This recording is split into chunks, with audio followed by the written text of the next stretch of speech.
So this is class 6, means day 6. Basically we are covering English literature in details, and we are also covering all the important facts related to different time periods in literature. Up to now we have covered Elizabethan period. We have almost covered William Shakespeare, Francis Bacon, Ben Jonson, and other writers of Elizabethan period. In today's class, we would be talking about Puritan age, which is in 17th century. So this class is also going to be very important, because when we talk about English literature, most of the questions, when we talk about British literature, most of the questions might be set from Elizabethan period, because obviously it is called the golden period of English literature.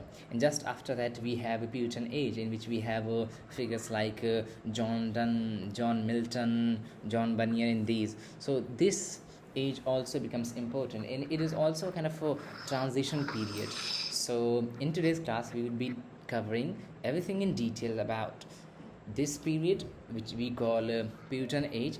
We also call this age of Milton, because John Milton was the most important figure of literature in this period. So हमेशा की तरह हम अपना class एक line से start करते हैं, किसी पोइट की लाइन से. आज की क्लास में हमने एक फ्रांसिस बेकन, हमने देखा था कि फ्रांसिस बेकन ने बहुत सारे एसेज लिखा है. And I also suggested you in the last class that if you have some time, you could just go on YouTube and watch summaries of some of his essays. Those are actually informative and also packed with knowledge. Some of the essays that I suggested you were of studies, of friendship, of revenge, of married life, and of being single and all that. So one of the essays, which is my favorite, I have read that essay a lot of time, which is of studies, written by Francis Bacon. In this particular essay, there's a line. It's actually a long essay, so I have just taken one line. It is, read not to contradict and confute, not to believe and take for granted, not to find talk and discourse, but to weigh and consider. अगर मैं आपको इसका meaning बताऊँ, basically contradict कन्फ्यूट आप जानते हैं. Contradict का मतलब होता है कि किसी चीज़ का अपोज करना. If I use pure Hindi word, that would be विरोध करना और something that. So he says कि आपको पढ़ाई इसलिए नहीं करना चाहिए कि आप किसी का कॉन्ट्राडिक्ट कर सको या कन्फ्यूट कर सको. कन्फ्यूट करना मतलब कि किसी पॉइंट को प्रूफ करना कि हाँ हम राइट हैं, तुम गलत हो. That is called confute. तो फ्रांसिस बेकन कहते हैं कि आप स्टडी इसलिए नहीं करो कि आप किसी बात को कॉन्ट्राडिक्ट कर सको कि नहीं तुम ये कहे ये गलत है, और ना ही आप किसी पॉइंट को प्रूफ कर सको कि ये सही है, हम ऐसे किए. Not to believe and take for granted. और इसलिए भी आपको स्टडी नहीं करना है कि आप किसी चीज़ को लेकर के बिलीव कर लिए, मतलब कि आपने किसी चीज़ के बारे में एक पर्टिकुलर चीज़ पढ़ा, अब आप उसको लेकर के बिलीव कर लिए, या जो लिखा है उसको बिलीव कर लिए, या हम इस बारे में पर्टिकुलरली पढ़ रहे हैं क्योंकि हम इसको बिलीव करेंगे. या फिर टेक फॉर ग्रांटेड, इसलिए भी नहीं. टेक फॉर ग्रांटेड का मतलब है कि किसी चीज़ पर ध्यान मत देना या किसी चीज़ को सीरियसली ना लेना. ठीक, ये हो गया. Not to find talk and discourse, इसलिए भी आप नहीं पढ़ो कि आप पढ़ करके दूसरों से बहस करोगे, उस बारे में बात करोगे. ठीक, ये 3 चीज़ें हो गई यहाँ पर. कि ना आपको इसलिए पढ़ाई करना है कि आप कॉन्ट्राडिक्ट करो, कन्फ्यूट करो उसको, उसके बातों को अपोज करो, आप अपने बात को प्रूव करो. और ना ही इसलिए कि आप किसी चीज़ को बिलीव करो या किसी चीज़ को सीरियसली ना लो. और ना ही इसलिए कि आप उस चीज़ के बारे में ब्रैग करो. ब्रैग मतलब सिंपली बताना कि मैं ये पढ़ा हूँ, वो पढ़ा हूँ, ऐसे वैसे, इस बारे में बात करो, उस बारे में बात करो. ठीक, but two way and consider, बल्कि आपको पढ़ाई इसलिए करना चाहिए कि आप वे.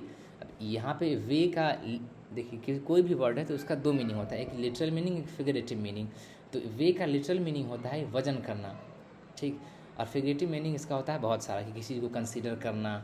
ठीक है, किसी चीज़ के बारे में सोचना, ध्यान लगाना. तो बोला कि आपको पढ़ाई सिर्फ और सिर्फ इसलिए करना चाहिए कि आप किसी चीज़ के बारे में सोच सकें, किसी चीज़ को कंसिडर कर सकें. For example, you have studied about digestive system, तो उसका प्रोसेस ये होना चाहिए कि आप उसको वे करो कि इसका हमारे लाइफ में क्या इंपॉर्टेंस है, कैसे हम लोगों की मदद कर सकते हैं जिनका डाइजेस्टिव सिस्टम ख़राब है, कैसे हम उनको बता सकते हैं कि आपको ये फूड खाना चाहिए, ये फूड नहीं खाना चाहिए.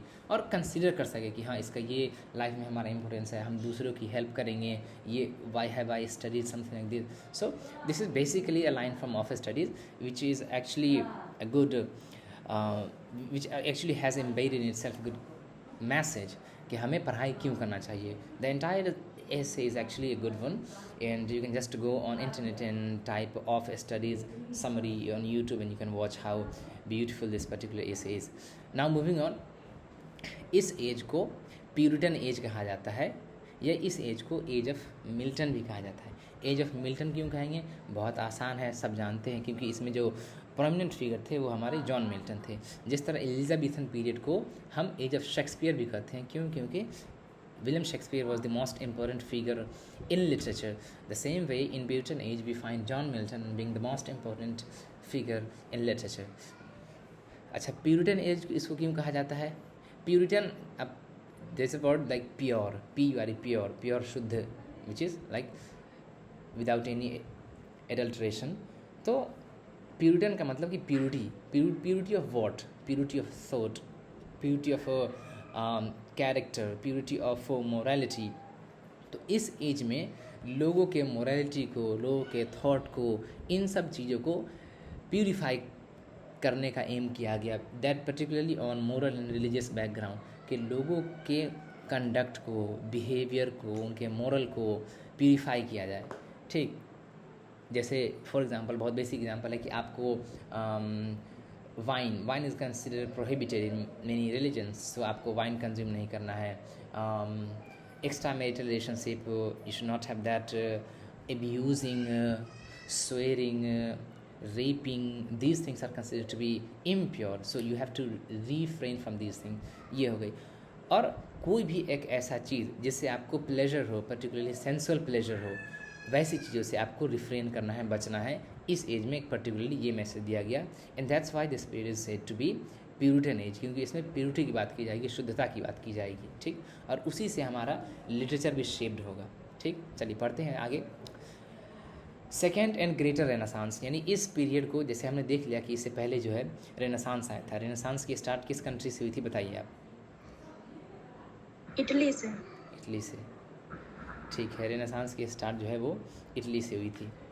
अब रेनेसांस आ गया था, हमने देखा इटली में पहले ही स्टार्ट हो गया था, लेकिन इंग्लैंड आते आते थोड़ा सा टाइम लग गया, 1-2 सेंचुरी लेट हो गया. और रेनेसांस के पीछे there were multiple reasons. Fall of Constantinople in 1453 was one of them. तो इटली से रेनेसांस स्टार्ट हुआ, इंग्लैंड आते आते 1-2 सेंचुरी लग गया. फिर एलिजाबेथन पीरियड के टाइम में रेनेसांस जो है अपने पीक पर गया, हमने देखा. तो प्यूरिटन एज को, which is a period just after Elizabethan period, हम इसको सेकेंड एंड ग्रेटर रेनेसांस कहते हैं. मतलब कि ये एक तरह से एक्सटेंडेड वर्जन ऑफ रेनेसांस है, क्योंकि इसमें भी ऐसी चीज़ें हुई. And particularly the age of Elizabethan is considered to be superior in its plays and dramas, while Puritan age in somewhat considered to be superior in its poetry, allegory and these things, and also religious writings.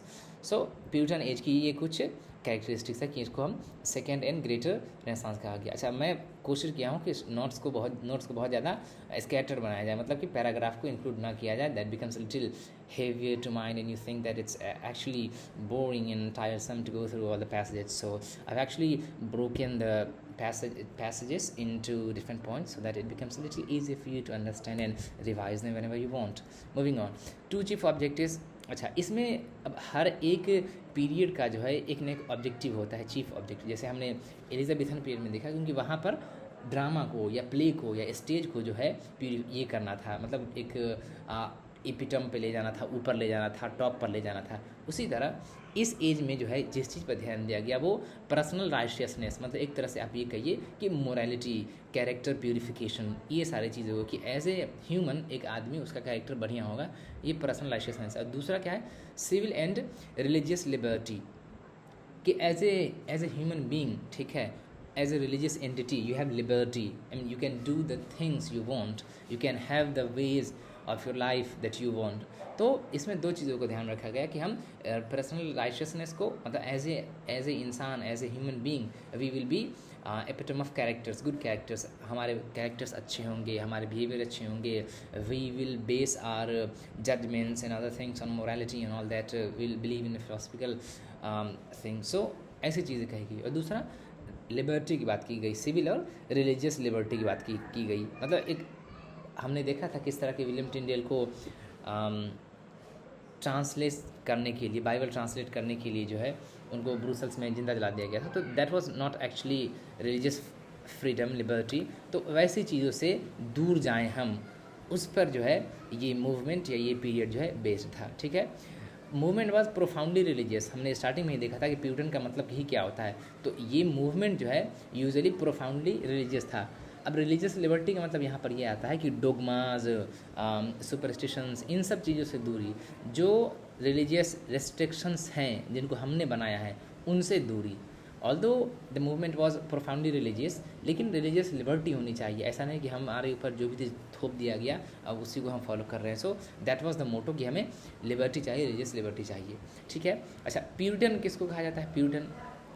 Puritan basically उसको कहा जाता है जो ऐसे चीज़ों में believe करता हो। आई मीन कि हमारी जो राइशियसनेस होगी, हमारा जो पर्सनालिटी डेवलपमेंट होगा, हमारा जो कैरेक्टर डेवलपमेंट होगा, उसका जो बेसिस होगा, उसका जो फिलोसफिकल बेसिस होगा, वो समवॉट रिलीजियस टीचिंग्स होगी कि रिलीजन में अगर ऐसे बताया गया तो हम उस पर फॉलो करें। अगर वहाँ बताया गया कि आपको झूठ नहीं बोलना है तो we want lie at all. So this kind of philosophy was followed by these people, Puritan. तो प्यूरिटन बेसिकली उसको बोलते हैं जो कि प्यूरिटनिज्म में, मतलब ऐसी चीज़ों में बिलीव करता है।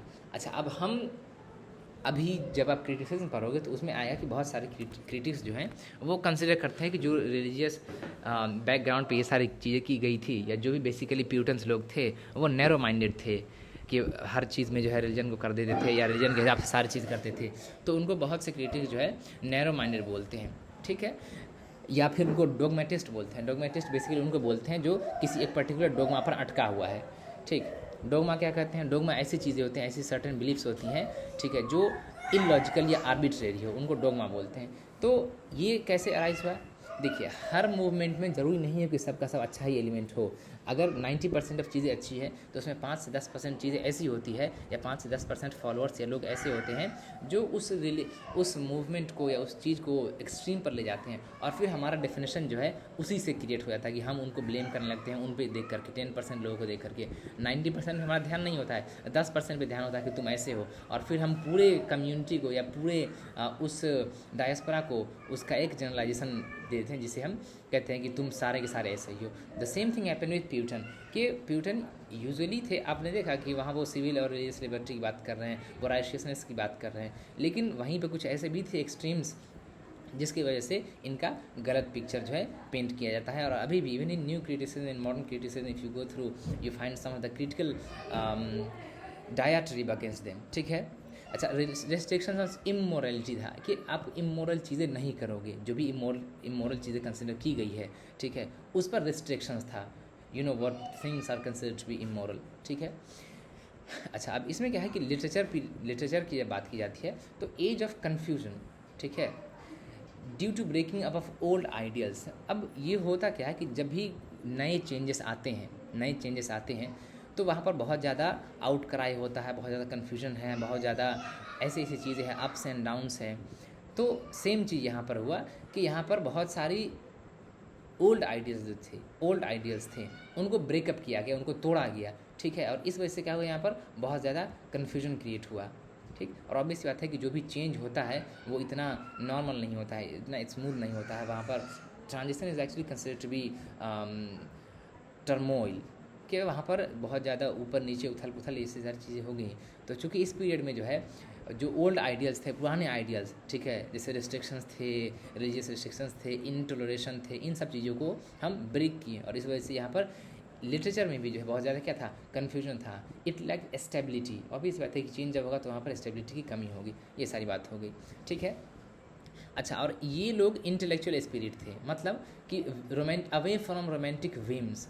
जब आप रोमांटिक पीरियड पढ़िएगा, ठीक है, बेबी शेले, किड्स, इन सब लोगों को, तो वहाँ पर आप देखिएगा वर्ड्सवर्थ वगैरह को, साउदे, वहाँ पे आप देखिएगा कि वो लोग रोमांटिसिस्ट हैं, मतलब कि वो उनका फोकस इमेजिनेशन पर है। लेकिन इस पीरियड में आपको क्या देखने को मिलेगा, इंटेलेक्चुअल स्पिरिट देखने को मिलेगा, मतलब कि इमेजिनेशन से दूर इंटेलेक्चुअल की बात हो रही है, रीज़न की बात हो रही है, लॉजिक की बात हो रही है, इमेजिनेशन से दूर। इमेजिनेशन एंड दे बिलीव्ड के जो रोमांटिक चीज़ें होती है वो हमें दे लीड अस एस्ट्रे, कि हमें जो है ना खाई की तरफ ले जाती है, मतलब बेसिकली हमें राह से भटका देती है। So we have to be aware, we have to stay away from these romantic whims, we have to be in reality, we have to follow the established rules and principles, and we have to be intellectually sound instead of being romantically sound. So this was actually their principle कि वहाँ पर intellectually को follow किया था. अच्छा, पिछले भी as में हमने देखा था कि किस तरह फ्रांसिस बेकन जो है वो इंटेलेक्चुअली ज़्यादा साउंड थे, लेकिन इमोशनली वो वीक थे. मतलब ह्यूमन इमोशन जो है उनके सामने उतना मैटर नहीं करता था, जबकि वो इंटेलेक्चुअली स्ट्रॉन्ग थे. तो आप इस तरह से इस पीरियड को भी देख सकते हैं कि यहाँ पर बात की जा रही थी इंटेलेक्चुअलिटी की. ठीक है, कि आपको इंटेलेक्चुअल होना है, न कि रोमांटिक होना है, न कि आपको इमेजिनेशन पे जाना है, न कि आपको फिल्मसी होना है. ठीक है, न कि वो इन सारी चीज़ों से दूर रहना है. ठीक है. अच्छा, अब ये एक पॉइंट है जो कि आपसे क्वेश्चन पूछा जाता है, कभी कभी पूछ लिया था. Even I share the same question in group last day कि शेक्सपियर और बेकन, आप उनको देखेंगे कि उनका जो मैक्सिमम रहा है क्वीन एलिजाबेथन पीरियड में, ये लोग उसी टाइम में पैदा हुए थे. मतलब 16th सेंचुरी के लेटर पार्ट में, सेकेंड लेटर पार्ट में 1564 में आपको विलियम शेक्सपियर मिलेंगे. ठीक है, फ्रांसिस बेकन भी लगभग 1519 के आसपास मिलेंगे. तो इस टाइम में ये लोग हुए, लेकिन इनका जो मेजर वर्क था, यानी कि इन्होंने ज़्यादा लिखा है, वो जेम्स फर्स्ट के टाइम में लिखा है. भले ही ये लोग कंसिडर किए जाते हैं एलिजाबेथन पीरियड की, लेकिन इनके बहुत से वर्क जो हैं लार्जली लिखा हुआ, ज़्यादातर वर्क वो जेम्स वन के टाइम में लिखा गया है. ठीक है, तो ये सारी बात हो गई मोटा मोटी इस एज के कैरेक्टरिस्टिक के बारे में कि किस तरह यहाँ पर चीज़ें थी, इनका गाइडिंग प्रिंसिपल क्या था, इनकी फ़िलॉसफी क्या थी, और ये सारी चीज़ें. ठीक, अब हम चलते हैं अपने मुद्दे की बात पर, जो कि पहला टॉपिक है हमारा मेटाफिजिकल पोएट. मेटाफिजिकल पोएट देखिए, ये लाइन यहाँ पे लिखा हुआ, had we but world enough and time this coyness lady were no crime. ये एंड्री मार्वेल का एक पोम है basically, to his coy mistress, उसी का ये लाइन लिया गया है. और ये बहुत बहुत बहुत फेमस लाइन है. बहुत सारे एग्जाम में जो है ये पूछा गया है कि इसका ये किसने लिखा है या किस पोम से लिखा गया है. तो ये बेसिकली एंड्री मार्वेल का टू हिज कोई मिस्ट्रेस करके एक पोम है, वहाँ से ये दोनों लाइन लिया गया है. ठीक है, अब बात आती है कि ये मेटाफिजिकल पोइट्स क्या है, कैसे, ये सारी चीज़ें तो हम देखेंगे. अभी सबसे पहले लिखा है कि देखिए, मेटाफिजिकल वर्ड जो है, वर्ड वो किसी दूसरे बंदे ने यूज़ किया था, उसका नाम, और वो दूसरे कंटेक्स्ट में यूज़ किया गया था. मेटाफिजिकल वर्ड की बात हो रही है. ठीक, लेकिन जॉन ड्राइडन पहले ऐसे बंदे थे जिन्होंने क्या किया कि इंग्लिश लिटरेचर के कॉन्टेक्स्ट में जो है मेटाफिजिकल, सिर्फ metaphysical, I am saying just metaphysical and not metaphysical poets, metaphysical term use किया था. किस लिए भैया? जॉन डन के बारे में. ठीक है, क्या लिखा था कि John Donne affects the metaphysics not only in his satires but in amorous versus. Basically ये जो लाइन आपको दिख रहा है ये कोटेड में, ये लिखा गया है डिस्कोर्स कंसर्निंग सटायर से. मतलब जॉन ड्राइडन का एक वर्क है जिसका नाम है डिस्कोर्स कंसर्निंग सटायर. मैं लिख देता हूँ, ऐसी चीज़ें पूछ भी ली जाती है. ठीक है, इसको थोड़ा छोटा कर देता हूँ.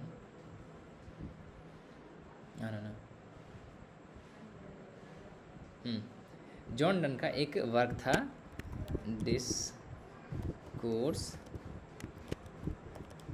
कंसर्निंग, इसको आप लिख सकते हैं, it's actually a good point, SATIRE.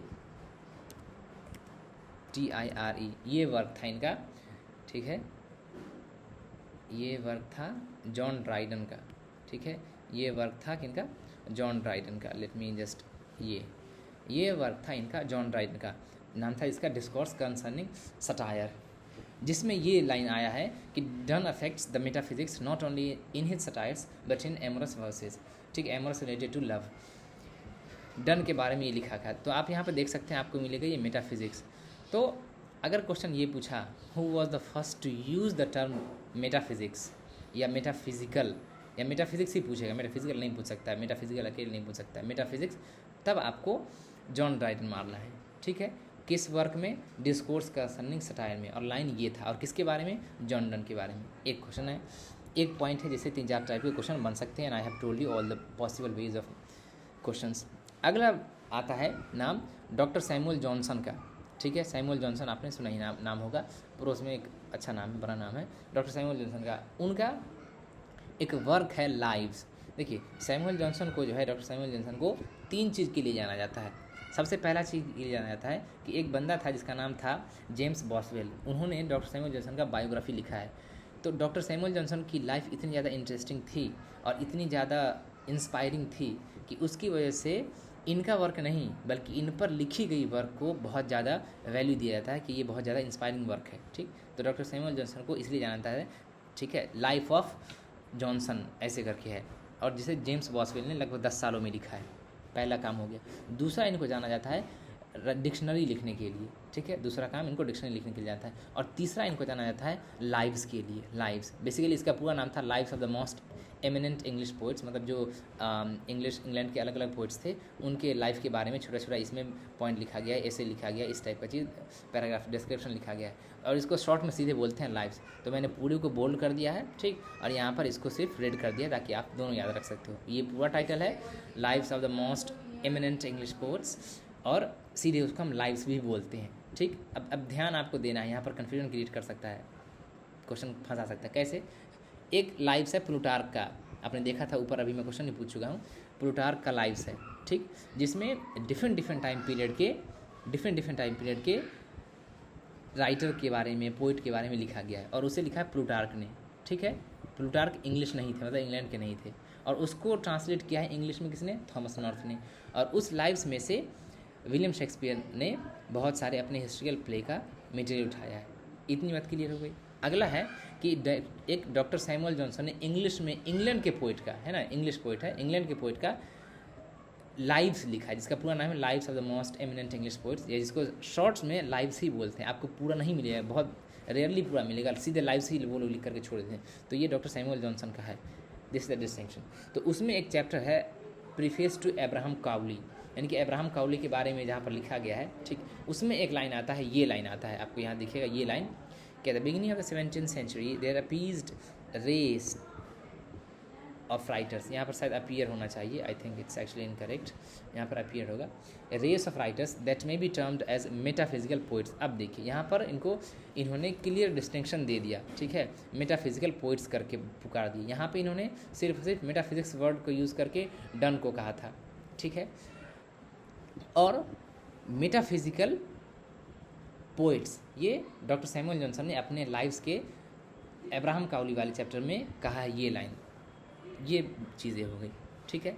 अच्छा, डन का नाम क्यों लिया गया यहाँ पर, या फिर अगर जब डन को सिर्फ कहा गया मेटाफिजिक्स से रिलेट करके, तो बाकी लोगों को क्यों मेटाफिजिकल में धर दिया था? इसलिए कि जो लोग थे, बाकी जो लोग, इनका हम नाम देखेंगे, जैसे Herbert, Edmund Waller, Denham, Abraham Cowley, Henry Vaughan, William Davenant, Andrew Marvell, तो इन सब लोगों ने क्या किया कि डन के बहुत सारी चीज़ों को फॉलो किया है, ठीक है। ये सारी चीज़ हो गई। तो हमने देख लिया कैसे जॉन डन ने ड्राइडन के लिए अपने वर्क डिस्कोर्स कंसर्निंग सटायर में मेटाफिजिक्स का यूज़ किया। फिर डॉक्टर सैमुअल जॉनसन ने कैसे लाइव्स में अब्राहम काउली वाले चैप्टर में जो है मेटाफिजिकल पोइट्स एक टर्म पर्टिकुलर दे दिया, ठीक है।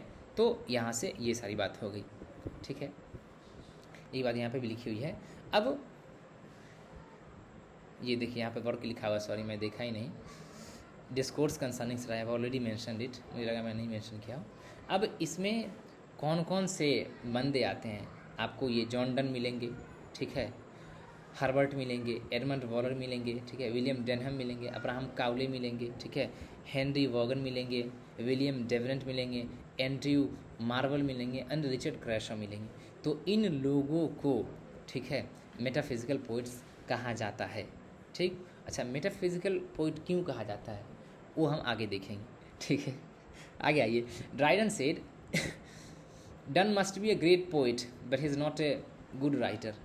इस बात को आपको याद रखना है कि उन्होंने कहा था कि ड्राइडन ने कहा था, जॉन ड्राइडन ने जॉन डन के बारे में कि must be a good poet, great poet, लेकिन he is not good writer. और ये बात आपको कहीं ना कहीं दिखेगी भी जब आप पढ़ेंगे, तो एक चीज़ आपको पता चलेगा कि जॉन डन ने ना बहुत सारा काम नहीं किया है, मतलब जॉन डन का आपको बहुत कम ही वर्क मिलेगा, ठीक है, जॉन डन का आपको बहुत कम वर्क मिलेगा। बहुत सारे वर्क हैं, लेकिन जब आप प्रोमिनेंट वर्क की बात करो, जैसे विलियम शेक्सपियर का बहुत सारा इंपॉर्टेंट वर्क है, आप पूरा पढ़ते पढ़ते ज़िंदगी आपकी निकल जाएगी, इतना वर्क उन्होंने लिख दिया है, ठीक है। इसी तरह और भी सारे बहुत सारे, जैसे विलियम पी.बी. शेले को ले लीजिए, इन लोगों ने बहुत प्रोमिनेंट वर्क लिखा है जो कि आपको मिल जाएगा, यूजुअली आप उनको देखते भी होंगे, उनके बारे में जानते भी होंगे। लेकिन जब बात जॉन डन की जाएगी तो उन्होंने ऑब्वियस बात है बहुत सारे वर्क लिखे हैं, ठीक है, लेकिन आप प्रोमिनेंट वर्क की बात करोगे, या ऐसा वर्क जो कि लिटरेचर में एक प्लेस रखता हो, या जो इंस्पायरिंग हो, या जिनको हम पढ़ें वर्दी है, वो आपको कम मिलेगा, ठीक है। बुक्स में भी जो हिस्ट्री ऑफ इंग्लिश लिटरेचर की बुक है उसमें भी आप खोजोगे तो आपको 3 से 4 में जो है ना जॉन डन को निपटा दिया जाता है, या एक छोटा सा डिस्क्रिप्शन देकर के निपटा दिया जाता है। लेकिन जब आप अच्छे डिटेल से पढ़ोगे, मैं बहुत सारी इनके वर्क को पढ़ा हूँ, मतलब देखा हूँ इनफैक्ट कि ये सारे वर्क, इन्होंने पोइम भी बहुत सारा लिखा है, लेकिन वो यूजुअली उतनी इंपॉर्टेंट नहीं है कि जो बुक्स होती हैं हिस्ट्री ऑफ इंग्लिश लिटरेचर की उसमें इसको जगह दिया जाए। तो ये बात है। तो ये चीज़ आपको यहाँ से याद रखना कि done must be a great poet but is not a good writer. Writer good नहीं है, इसलिए इनका ज़्यादा प्रोमिनेंट वर्क नहीं है। अच्छा, कन्फ्यूजन आपको होता है डन और ड्राइडन में। जॉन डन ने लिखा है कि जॉन ड्राइडन ने लिखा है। तो एक बात याद रखिएगा, जॉन ड्राइडन ने बहुत सारा वर्क लिखा है, क्रिटिकल वर्क भी लिखा है, बहुत सारा वर्क लिखा है। जॉन डन ने बहुत कम लिखा है, 1 या 2 ही इनका वर्क है जो कि आपको बहुत जगह मिलेगा। ठीक है, देखेंगे हम कौन कौन सा है। तो अगर आपको कभी कन्फ्यूजन हो कि जॉन डन में मारे कि जॉन ड्राइडन में मारे, तो इस चीज़ को आप दिमाग में सेट कर लीजिएगा कि डन भैया ने जो है नहीं डन किया है ज़्यादा, यानी कि एक होता है कि खाली ढन ढन, मतलब कि इन्होंने खाली ज़्यादा काम नहीं किया, जबकि जॉन ड्राइडन ने बहुत सारा वर्क लिखा है और इम्पोर्टेंट वर्क लिखा है। ठीक है, इतनी बात होगी। आगे है कि मेटाफिजिकल की जब बात हो रही है तो टी.एस. एलियट ने, ठीक है, चलिए एक क्वेश्चन ये भी पूछ सकता है, ठीक है, हालांकि पगला ही है ना, बीपीएससी में कुछ ही पूछ सकता है। यहाँ पे लिखा हुआ है टी.एस. एलियट, और आपने भी बहुत सारा कहीं बुक पढ़ा होगा तो टी.एस. एलियट ही पढ़ा होगा। और एक और नाम आता है बंदा का, एस.टी. कोलरिज। ठीक है, तो एस.टी. कोलरिज तो हो गया। एस.टी. से क्या होता है?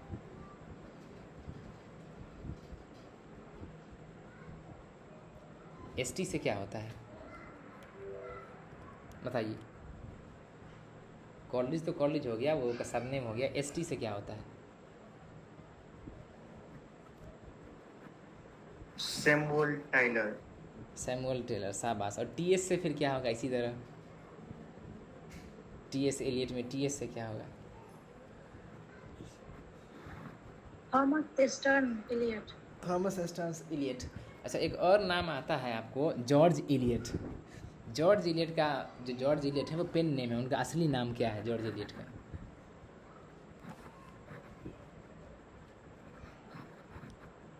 ऑर्थर। आर्थर मिलर नहीं है। नहीं, ऑर्थर कुछ ऐसे। नहीं, आर्थर तो है ही नहीं। जॉर्ज इलियट का असली नाम बताइए। छोड़िए, जॉर्ज इलियट का असली नाम नहीं बताए तो उनका कोई भी 2 वर्क बता दीजिए।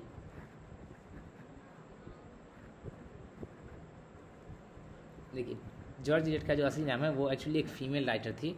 जॉर्ज इलियट का असली नाम है मैरी एन इवांस, और उनका 2-3 वर्क है, एक है मिडिल मार्च, एक है सिलास माइनर, एक है मील ऑन द फ्लॉस। तो ये सब उनका प्रोमिनेंट वर्क है। चलिए आ जाते हैं अपने फिर से क्लास पर। अरे काहे फंस रहा है भाई। हाँ, तो ये हो गया टी.एस. एलियट। अच्छा, एक और क्वेश्चन है, मार्क ट्वेन का नाम आपने सुना है? मार्क ट्वेन अमेरिकन राइटर है, मॉडर्न राइटर है, मार्क ट्वेन। तो मार्क ट्वेन उनका जो है ना वो पेन नेम है, सीडोनिम है, नॉम डे प्ल्यूम है। उनका असली नाम जो है चार्ल्स सैमुअल क्लीमेंस ऐसे करके है, ऐसे करके मार्क ट्वेन का असली नाम क्लीमेंस करके है। अरे बोलिए, टी.एस. एलियट ये हो गया। टी.एस. एलियट ने द मेटाफिजिकल पोइट करके एक एसे लिखा है। ठीक है, टी.एस. एलियट के बारे में हम पढ़ेंगे आगे चल के बहुत ज़्यादा। ठीक है। अच्छा, उनका जो सारा चीज़ था वो यूनिक था, मतलब वो किसी को इमिटेट नहीं करते थे, किसी की नकल नहीं करते थे। जबकि हमने देखा था लास्ट पीरियड में, एलिजाबेथन पीरियड में, कैसे वो लोग जो है धराधर दूसरे को जो है कॉपी कर रहे थे, इमिटेट कर रहे थे। तो यहाँ पर ऐसा नहीं था, इन लोग के आइडिया जो है यूनिक थे। अच्छा, इमिटेट करने के लिए लिटरेचर में एक वर्ड है जिसको हम बोलते हैं क्या? प्लेगराइज या प्लेजराइज, प्लेजरिज्म। यानी कि आप किसी के वर्ड को, किसी के वर्क को अगर आप कॉपी करोगे तो आपने प्लेजराइज किया है, या इसको, इस प्रैक्टिस को हम प्लेजरिज्म कहते हैं। ठीक है। अच्छा, फ्रीक्वेंट यूज़ ऑफ कंसीट, ये यहाँ से क्वेश्चन आपको बनेगा। ठीक है, यहाँ से क्वेश्चन बनेगा। आई डेफिनेटली से कि अगर मेटाफिजिकल से उन लोगों को क्वेश्चन उठाना हुआ ना तो ये लोग यहीं से क्वेश्चन उठाए, इसी पॉइंट से। ठीक, क्या होता है कि पूछा जाता है कि metaphysical poets are known for romanticism, for tragedy, for conceits, D और ई। तो ये लोग कंसीट के लिए जाने जाते हैं। एक टर्म ही आपको मिलेगा, मेटाफिजिकल कंसीट्स, मेटाफिजिकल कंसीट्स। तो इनको कंसीड किया जाता है। इस बात को तो आप हमेशा याद रखिए एकदम। नींद से भी कोई उठा करके जल्दी से पूछे कि बताओ फिजिकल पोइट्स को किस लिए जाना है, तो आंसर होना चाहिए कंसीट।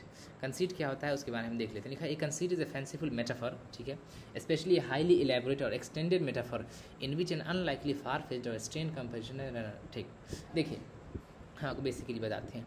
हम जब भी कुछ लिख रहे हैं, कोई वर्क या कुछ भी, तो उसमें हम basically figure of speech, simile, metaphor, ये सब दुनिया भर की चीज़ें यूज़ करते हैं। तो ये जो मेटाफिजिकल पोइट्स थे वो लोग क्या करते थे कि फार फेस्ड हेवी मेटाफर का यूज़ करते थे। मतलब इतना ज़्यादा वो एक्स्ट्रा वेगेंट हुआ करता था, इतना ज़्यादा इलेबोरेट हुआ करता था, ठीक, और बहुत ज़्यादा फार फेज था, मतलब कि कुछ कहीं से कहीं मिला दिया। हाँ, अगर किसी को ये बोले कि तुम जो है सूरज की तरह चमकदार हो, तो ये फिर भी समझ में आता है। लेकिन ये लोग का जो है मेटाफर फार फेज होगा, मतलब दूर दूर तक कनेक्शन आपको नहीं मिलेगा, या बहुत डीप कनेक्शन मिलेगा, या बहुत ज़्यादा इलेबोरेटेड हो जाएगा, ठीक है। तो इसको हम कंसीट बोलते हैं। एक तरह से ये क्या है कि आपका ये एग्जैजरेशन कहिए, ठीक है, एग्जैजरेशन कहिए, है ना। तो ये कंसीट है, ठीक। कुछ एग्जांपल देख लीजिए, जैसे कि जॉन डन का एक पोम है, ए वैलिडेक्शन फॉरबिडिंग मॉर्निंग, ठीक है, मॉर्निंग। इसमें जो है टू लवर को किससे कंबाइन किया गया है, 2 पॉइंट्स ऑफ ए कंपास। और कौन सा कंपास, ये ड्राइंग वाला टूल जो आपके इंस्ट्रूमेंट बॉक्स में उसमें होगा, उससे यूज़ किया गया है, उससे जो है कंपेयर किया गया। ये एक मेटाफर यूज़ किया गया कि 2 लवर्स को जो है ड्राइंग टूल जो कि कंपास होता है, हम लोग देखते हैं कोन वगैरह बनाने में, ठीक है, उससे यूज़ कर दिया गया है, ठीक है। अब ये आप बताइए कितना ज़्यादा अजीब है। I mean you would not simply be able to digest the fact that lovers could be compare with something like a compass, a drawing tool. तो इस तरह से जो है ये कंसीट हो गया। मतलब आप सिंपली समझिए कि एक बहुत ज़्यादा फार फेस्ड, जहाँ दूर दूर तक आपको कनेक्शन ना मिले, ठीक है, इलेबोरेटेड होगा, एग्जैजरेटेड होगा, ऐसे मेटाफोर, ऐसे फिगर ऑफ स्पीच जो है यूज़ किए जाएंगे, जिसको हम लोग कंसीट कहते हैं, ठीक। और ये बेसिकली कनेक्टेड है किससे, मेटाफिजिकल पोइट्स से, ठीक है। चलिए यहाँ पे देखिए, this guy is so handsome, ठीक है, just looking like a wow, and his name is John Donne, ठीक है, जॉन डन। इनका 2 बेस्ट पोएम है, द स्टॉर्म एंड द काम, ठीक है, द स्टॉर्म एंड द काम, ठीक।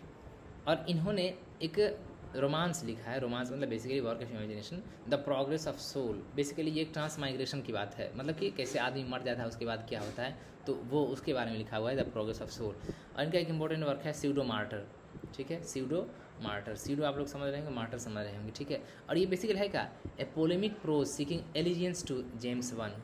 देखिए हुआ क्या कि बेसिकली अक्सर ऐसा होता है कि चाटुकार जो है, आई मस्ट नॉट से दिस वर्ड एक्चुअली, लोग फेवर करने वाले होते हैं, फेवर करने वाले कि कोई जो है किसी का फेवर कर रहा है, कोई किसी का फेवर कर रहा है।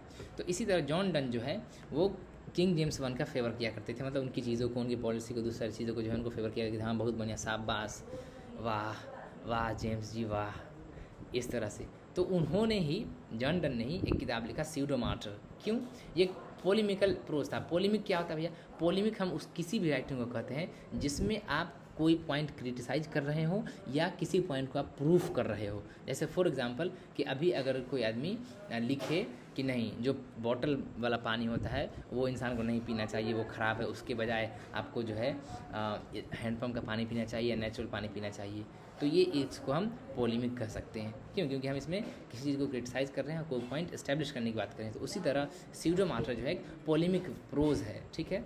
और इसमें basically seeking allegiance to James one, यानी इसमें कहा जाता है कि आपको जेम्स वन के प्रति जो है एलिजियंस, फेथफुल होना चाहिए, मतलब वफादार होना चाहिए। जेम्स वन कौन है भाई, बेसिकली मोनार्क है इंग्लैंड के। तो ये बेसिकली ये कह रहे हैं कि देखो तुम्हें मोनार्क के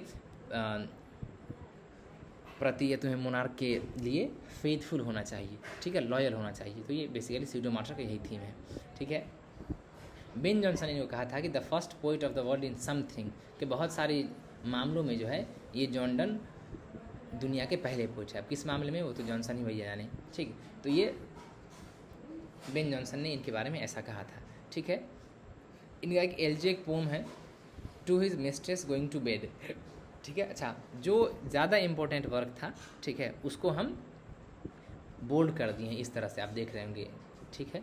और जो उससे भी ज़्यादा इंपॉर्टेंट है उसको हम ऐसे बोल्ड करके रेड कर दिए हैं, ठीक है, ताकि आप नोट्स को देखें तो यहाँ भी आपका नज़र पड़ जाएगा, तो आप अच्छे से जो है एक बार वो चीज़ों को आप देख पाओगे। और इन सब चीज़ों में बहुत टाइम लगता है, ठीक है। आपको देखना है, फिर बोल्ड करना है, इटैलिक करना है, फिर उनका कलर चेंज करना है। तो मैं सिर्फ इसलिए करता हूँ कि आपको अगर पढ़ने का मन भी नहीं हो तो आप कर्सरली एक बार देख लोगे, सिर्फ बोल्ड को पढ़ लिया, इटैलिक को पढ़ लिया, रेड वाले को पढ़ लिया, तो चीज़ें वहाँ पर क्लियर हो जाएगी, ठीक है। ठीक, तो सॉरी, इनका एक एल्जिक पोम है टू हिज कोई मिस्टेक्स। एल्जिक क्या है आप समझ गए होंगे, एलर्जी से आया है, ठीक है। इन्होंने एक सोनेट का सीरीज लिखा जिसका नाम था होली सोनेट्स, जिसको हम डिवाइन मेडिटेशंस भी बोला करते हैं, ठीक है। अच्छा, बेसिकली ये एक सोनेट का कलेक्शन था, इसमें बहुत सारे सोनेट थे, 19 सोनेट्स थे, ठीक है। उसका होली सोनेट नाम था, ये डिवाइन सोनेट नाम था। उसी में सोनेट नंबर 10 है जिसका टाइटल है डेथ बी नॉट प्राउड, जिसका ये पॉइंट है, लाइन है sorry, death be not proud though some called thee might be mighty and dreadful for thou art not so. मतलब इस पर्टिकुलर सोनेट के बारे में आप जब पढ़ेंगे तो ये बताया जाएगा, ठीक है, कि नहीं, मरने का ऐसा कुछ नहीं होता है कि इंसान के आत्मा को जो है फिर से ज़िंदा किया जाता है, ये सबको मरना है, ऐसा नहीं होता है, ठीक है। इस सोनेट को जब आप पढ़ेंगे तो ऐसा कुछ देखने को मिलेगा। ज़्यादा लाइन की सोनेट है, उसी में से मैं 2 लाइन यहाँ पे लिखा है, जो कि पूछ सकता है ऐसा कि बताइए ये सोनेट का लाइन है, ये लाइन किस ने लिखा है या किस इससे लिखा गया, तो इसलिए मैं यहाँ पर इसको मेंशन कर दिया मैंने। तो ये इस सोनेट का बेसिकली ये दोनों लाइन है, ठीक है। ए वेलिडेक्शन फॉरबिडिंग मॉर्निंग हमने देख ही लिया है, ये ऊपर में भी, ये भी एक पोइटिक वर्क है। और एक पोम है उनका ये द कैनोनाइजेशन, ठीक है। द फ्ली, ये एक इम्पॉर्टेंट पोम है, ठीक है। द फ्ली बेसिकली एक कीड़े को कहते हैं, एक टाइप का कीड़ा होता है, ठीक है, वो फ्ली होता है। उसी पर इनका जो है ये पोम लिखा हुआ है, द फ्ली, जॉन डन का, ठीक है। तो ये जॉन डन के बारे में आपने देखा कि इनका बहुत ज़्यादा ऐसा रेंज ऑफ वर्क नहीं है कि बहुत सारा है, दर्जनों है। यहाँ पे देख लिया हमने, ये कुछ पोम्स हैं, द स्टॉर्म इन द काम, और ये एक वर्क है स्यूडोमाटर, एक पोलिमिक प्रोज है बेसिकली, ठीक है। फिर यहाँ पे हम देख लिया कि ये कुछ एल्जिक पोम है, to mistress going to bed, और यहाँ पर कुछ होली सोनेट्स है, डिवाइन मेडिटेशन करके एक सोनेट का कलेक्शन है, ठीक है। द कैनोनाइजेशन एक पोम है, और ये एक पोम है द फ्ली। तो इस तरह से आप देख रहे हैं कि बहुत ज़्यादा वर्क इनका नहीं है, ठीक है। हाँ, जॉन ड्राइडन का आपको बहुत सारा वर्क मिलेगा, ठीक है। आगे चलते हैं। अब आता है एक कैरोलिन या कैवेलियर पोइट, ठीक है। देखिए इसमें हुआ क्या था, मैं आपको थोड़ा सा आइडिया देता हूँ कि चार्ल्स वन भैया थे, ठीक है। हमने देखा किस तरह से एलिजाबेथ थी इससे पहले, तो इसके बाद बने राजा हमारे चार्ल्स वन, ठीक है। चार्ल्स वन बने। चार्ल्स वन जो है एक तरह से आप कहिए कि अय्याश किंग थे, ठीक है, प्लेजर सेकिंग किंग, ठीक। चार्ल्स वन थे। अब किया क्या, लोग पहले तो झेला, ठीक है, चलो यार ठीक है झेल लेते हैं तुमको, ठीक। उसके बाद क्या किया कि जब बहुत ज़्यादा ये हो गया, मतलब लोगों को बहुत हद से ज़्यादा हो गया, ठीक, तो उनका जो है असैसिनेशन कर दिया गया, ठीक है। असैसिनेशन क्या कर दिया गया भैया, असैसिनेशन मतलब मार दिया गया, ठीक है, एग्जीक्यूटेड कर दिया गया, गला काट दिया गया, या जैसे ही मारे होगा वो हो गया। क्यों? क्योंकि वो बहुत ज़्यादा ये थे, अय्याश टाइप के थे, मतलब अपने लोगों का ध्यान ना रखना, अपने प्लेजर के बारे में सोचना, ये सारी चीज़ें, तो उनका जो है असैसिनेट कर दिया गया। उनका जो बचवा था जिसका नाम था चार्ल्स सेकेंड, ठीक है, वो भैया भाग गया। बाबा जी मर गए हैं तो हम को ही सब मार देगा यार, निकलो यहाँ से, कि तो फालतू काम कर रहा है, देखो यार, ये चले गए वहाँ से फ्रांस। चार्ल्स वन को असैसिनेट कर दिया गया, और तब मोनार्की की जगह पर आ गया आपका कॉमनवेल्थ, मतलब जो एक तरह से आप कहिए कि एक तरह का डेमोक्रेसी कह सकते हैं आप उसको, उस टाइम का। तो कॉमनवेल्थ पीरियड आ गया, जिसमें क्रॉमवेल का नाम आप सुने होंगे, Olivier Cromwell and Richard Cromwell, ये 2 बंदे थे, ओलिवियर क्रॉमवेल ज़्यादा नाम आता है। तो ये चार्ल्स वन को बिहेड कर दिया गया, गला काट दिया गया, मार जाओ तुम। इसी सब वजह से मोनार्की ख़त्म हो गई एक तरह से। अब कॉमनवेल्थ पीरियड आ गया, मोनार्की ख़त्म। चार्ल्स सेकेंड जो उसका बेटा था चार्ल्स वन का, वो भाग गया भैया फ्रांस, ठीक है, वहीं रह रहा है। तो हुआ क्या कि जब फिर चार्ल्स वन यहाँ पर आए सेकेंड पीरियड में, ठीक है, उधर होगा वहाँ पर, चार्ल्स सेकेंड जब फिर से आए, ठीक है, मतलब फिर से वो आए यहाँ पर, लड़ाई किया, कॉमनवेल्थ वालों को हरा दिया, ठीक है, अपने पापा का बदला ले लिया, और फिर से वो बन गया किंग, ठीक। तो पहले क्या था कि चार्ल्स वन उसका बाप था, उसको मारपीट के इन लोगों ने मार दिया। इसका बेटा भाग गया फ्रांस, चार्ल्स सेकेंड। और फिर ये बेटा जो है बैठेगा तो नहीं है, राजा का बेटा है तो प्लानिंग करता ही रहेगा, प्लानिंग वानिंग कर करके, ठीक है, 1660 में I think, I don't exactly remember, फिर से अटैक कर दिया इन लोगों पर, ठीक, ये कॉमनवेल्थ वाले पर, प्यूरिटन्स पर, और फिर से अपना ये बन गया मोनार्क, किंग बन गया। तो ये रीस्टोर हो गया। तो यहीं से रिस्टोरेशन पीरियड शुरू होता है। तो ये चार्ल्स सेकेंड है, चार्ल्स वन का बेटवा। और चार्ल्स वन को जो है बिहेड कर दिया गया था, गर्दन काट दिया गया था, इन लोगों ने काट दिया था। बहुत अय्याश बन रहे, तुम लोग को अभी ठीक करके देता हूँ। तो इस तरह से है। तो ये लोग जो थे कैवेलियर पोएट। अब बेसिकली ये होता है कि जब तुम्हारा बाप इस तरह का है तो तुम्हारे अंदर ही वैसा ही लक्षण होगा, हालांकि भले ही पूरा हो या ना हो। तो बहुत लोग जो है इसके अपोज में थे, जो चार्ल्स सेकेंड थे उसके अपोज में थे। अभी चाहते ही कॉमनवेल्थ पीरियड अभी ख़त्म ही हुआ था और आपको प्यूरिटन जैसे लोग मिलेंगे, तो इनके अपोज में थे। तो ये जो ग्रुप था, हेरिक, लवलेस, सकलिंग और कैरियो, वो इनके सपोर्ट में थे, इसके चार्ल्स सेकेंड के, ठीक है, चार्ल्स सेकेंड को। इसीलिए इसको कैरोलिन और कैवेलियर पोएट कहा जाता है। चार्ल्स को बेसिकली लैटिन में ना कैरोलस बोला जाता है, तो यहीं से आया कैरोलिन पीरियड। तो इन पोएट को कैरोलिन या कैवेलियर पोएट कहा जाता है, समझ गए, है ना। किंग चार्ल्स उसको डिवोशन थे, मतलब उसके प्रति जो वफादार थे। अब कुछ नाम आता है इन कैवेलियर पोएट के बारे में हम फिर पढ़ेंगे। कुछ नाम आता है, एक सैमुअल डैनियल का नाम आता है, जिनका एक वर्क है डेलिया। ये बेसिकली एक सोनेट का कलेक्शन है, जो कि सिडनी की एस्ट्रोफेल इन स्टेला पे लिखा गया है। अच्छा, फिलिप सिडनी ने एस्ट्रोफेल इन स्टेला लिखा है, और सिर्फ एस्ट्रोफेल किसने लिखा है?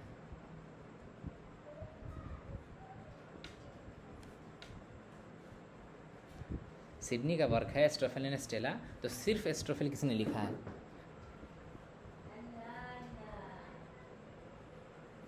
बताइए, पढ़ चुके हैं इसको कई बार। सिर्फ एस्ट्रोफेल किसने लिखा है?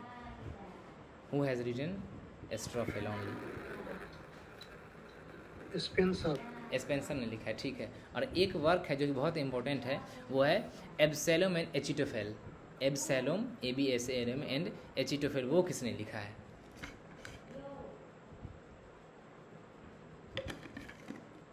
एक क्रिटिकल वर्क है एब्सैलोम एंड एचिटोफेल, इससे रिलेटेड है, इसलिए मैं पूछ लिया हूँ। वो जॉन ड्राइडन का वर्क है, ठीक। एब्सैलोम एंड एचिटोफेल, सिर्फ एब्सैलोम एंड एचिटोफेल, अलग अलग वर्क। और मॉडर्न पीरियड में हम पढ़ेंगे एब्सैलोम, ABSALM, और फिर से वही वर्ड एब्सैलोम। तो ये लिखा है विलियम फॉकनर ने, ठीक है, वही विलियम फॉकनर जिन्होंने लिखा है द साउंड एंड फ्यूरी। चलिए आगे चलते हैं। तो ये जॉन ड्राइडन का वर्क था, एब्सैलोम एंड एचिटोफेल। और सिर्फ एस्ट्रोफेल जो है वो एडमंड स्पेंसर का वर्क है, और एस्ट्रोफेल एंड स्टेला जो है वो फिलिप सिडनी का वर्क है। इस तरह से आप याद रखेंगे, आसान होगा, ठीक है।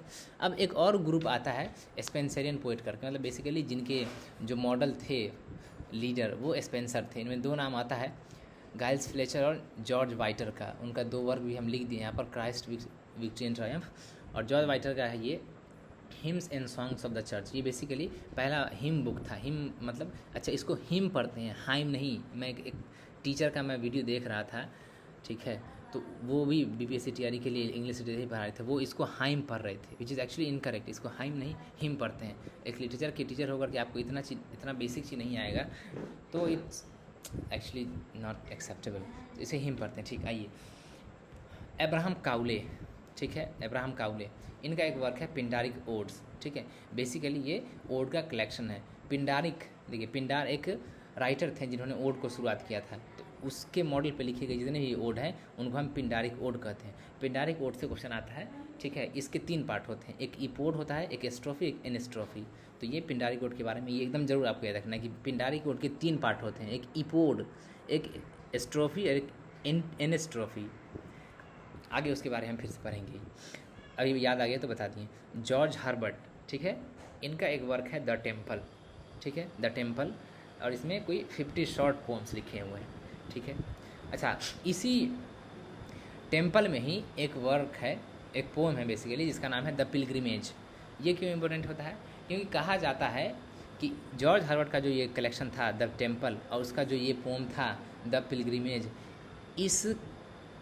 इसी पोम से इन्फ्लुएंस होकर हमारे जॉन बनियन ने द पिलग्रिम्स प्रोग्रेस लिखा है। फिर से जॉर्ज हर्बर्ट, ठीक है, जॉर्ज हर्बर्ट का वर्क है द टेम्पल, और कलेक्शन है बेसिकली 50 शॉर्ट पोएम का। और इसी द टेम्पल में एक वर्क है, क्या पोएम है, सॉरी, द पिलग्रिमेज। और इसी द पिलग्रिमेज पोएम से इंस्पिरेशन लेकर के बनियन ने, जॉन बनियन ने द पिलग्रिम्स प्रोग्रेस से लिखा है। ठीक है, आगे चलते हैं। इन्हीं का कुछ और वर्क है, जैसे द पुले। ठीक है, द पुले ये पोम का नाम है, जो यूजुअली या तो रेस्ट या द गिफ्ट्स ऑफ गॉड के नाम से जो है अपीयर होता है। ठीक है, इनका अगला वर्क है Easter wings, a concrete poem by him. Concrete poem क्या होता है, एक बार हम कंक्रीट पोम के बारे में बताए थे कि बेसिकली कंक्रीट पोम जो है वैसे पोम होते हैं, ठीक है, जो उसी की तरह लगते हैं। जैसे ये ईस्टर विंग्स है ना, तो आप इस पोम को देखिएगा ना तो आपको लगेगा कि पंख फैला हुआ है। ठीक है, चलिए आपको दिखाई देते हैं।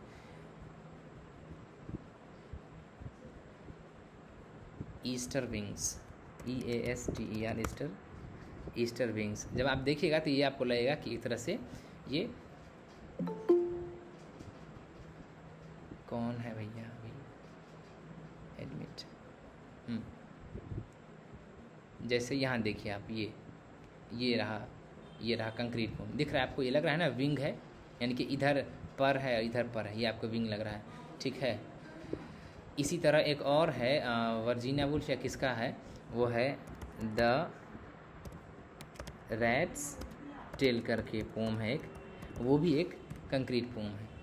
ठीक, ये देखिए, ये रहा रैट्स टेल, ये देखिए, ये एक पोम है। यहाँ पे आपको दिख रहा है ये चूहे की पूंछ की तरह लग रहा है। तो रैट बोल रहा हूँ, जो भी कंक्रीट पोम होते हैं ना, जो भी कंक्रीट पोम होते हैं, वो जिस चीज़ पर लिखे हुए हैं वो उसी की तरह दिखते हैं। जैसे हमने अभी देखा कि जॉर्ज हर्बर्ट का एक ईस्टर विंग करके पोम था, तो वो विंग की तरह ही लग रहा था, मतलब पंख की तरह लग रहा था। और अभी दूसरा एक पोम हम देखा था, रैट्स टेल, चूहे की पूंछ, वो चूहे की पूंछ की तरह ही लग रहा था, उसी तरह लिखा था जानबूझकर।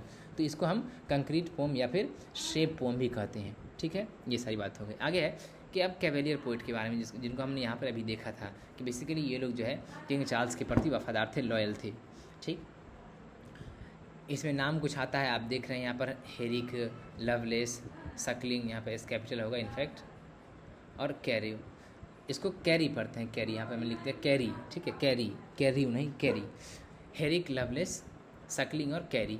ठीक है, इनको हम कैवेलियर पोइट या फिर कैरोलिन पोइट भी कहते हैं। अच्छा, और इसमें जो है कैरी को कहा जाता है कि इन्होंने पोइट्री की शुरुआत की थी, मतलब कि इस ग्रुप में जो पोइट्री के लिए ज़्यादा जाने जाते हैं या जिनका ज़्यादा इन्फ्लुएंस रहा है वो कैरी का रहा है। ठीक है, अब इनका कुछ हम वर्क देख रहे थे। रॉबर्ट हैरी का सबसे पहले इनका to the virgins to make much of the time, ये एक इनका पोम है, to the virgins to make much of the time. ये क्यों फेमस भैया, दो चीज़ के लिए। पहला, इसमें कार्पी डिएम फिलॉसफी कही जाती है, यहाँ से क्वेश्चन आता भी है। कार्पी डिएम ये एक फ्रेज है जिसका मतलब था सीज द डे।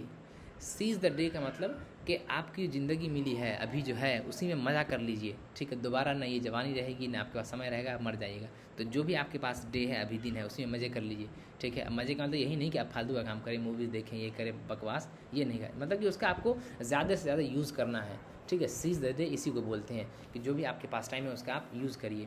तो ये जो पोम है to the virgins to make much of the time, ये कार्पी डिएम फिलॉसफी को डिपिक्ट करती है, बताती है कि आपको डे सीज करना चाहिए। ठीक है, और इसी में एक लाइन आता है, गैदर ये रोज़ बर्ड्स वाइल ये में, कि रोज़ बर्ड्स आप समझ रहे होंगे, फूलों की, गुलाब की कलियाँ, कि आप गैदर कर लो, उनको कर लो जब तक कि आप कर सकते हो, मतलब कि जब तक, बेसिकली यहाँ पे ये कहा जा रहा है कि आपके पास जब तक एनर्जी है, ये सारी चीज़ें हैं, यंग हो, आप कर सकते हो, जल्दी से कर लो।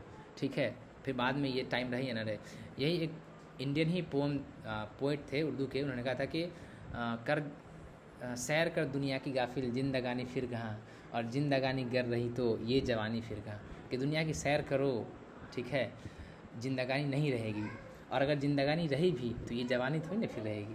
तो ये सब जो है कार्पी डिएम फिलॉसफी को बेसिकली शो करती है कि आपको आपके टाइम को यूज़ करना है। ठीक है, कार्पी डिएम फिलॉसफी, क्वेश्चन इससे आते हैं, डायरेक्ट क्वेश्चन आते हैं। कार्पी डिएम फिलॉसफी सबसे पहले तो ये पूछता है कि कार्पी डिएम का मतलब क्या होता है। इसका मतलब था seize the day, SIEZE, seize the day, day का मजा लीजिए। और इसकी फिलॉसफी क्या है मैं आपको बता दिया। ठीक, और इसी से रिलेटेड बहुत सारे आपको वर्क वगैरह आते हैं, उसी में से एक वर्क है आपका रॉबर्ट हैरी का to the virgins to make much of the time. और इसको इसलिए याद किया था क्योंकि इसमें ये लाइन आता है, गैदर ये रोज़ बर्ड्स वाइल ये में। ठीक, अगला पोएम लिखा है इन्होंने, टू डैफोडिल्स। अब इसको पढ़ना इसलिए ज़रूरी है कि वर्ड्सवर्थ भैया ने सेम एक पोम लिखा है जिसका नाम है डेफोडिल्स। ये सीधे डेफोडिल्स है, ध्यान रखने वाली बात है। ये 2 डेफोडिल्स है और ये डेफोडिल्स है। हाँ, कौन आदमी हाथ उठा रहे हैं?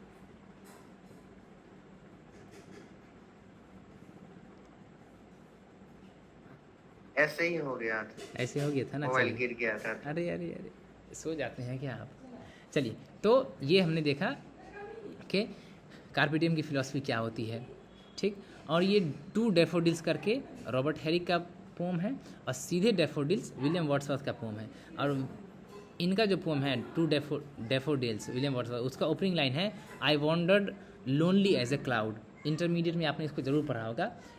डेफोडिल्स का ओपनिंग लाइन जो कि विलियम वर्ड्सवर्थ ने लिखा है, वो उसका ओपनिंग लाइन है I wandered lonely as a cloud, ठीक। और इनका रॉबर्ट हैरिक का 2 डेफोडिल्स है, ध्यान रखना है, ठीक।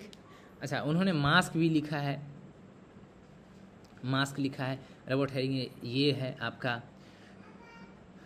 कोइलम ब्रिटेनिकम। और इनको इसलिए भी जाना जाता है कि उन्होंने जॉन डन के लिए ना एक एलेजी लिखा था। जॉन डन के लिए एक एलेजी लिखा था, उनका नाम ही था एलेजी फॉर जॉन डन, इसके लिए भी। और ये पूछता है, यहाँ से पूछता है कि who has written elegy for John Donne, तो ये रॉबर्ट हैरिक ने लिखा है। बाकी ये पोम हमने देख लिया, ठीक है। इसकी फिलॉसफी हमने देख लिया, carpe DM philosophy. Carpe DM philosophy का मतलब क्या होता है, ठीक है।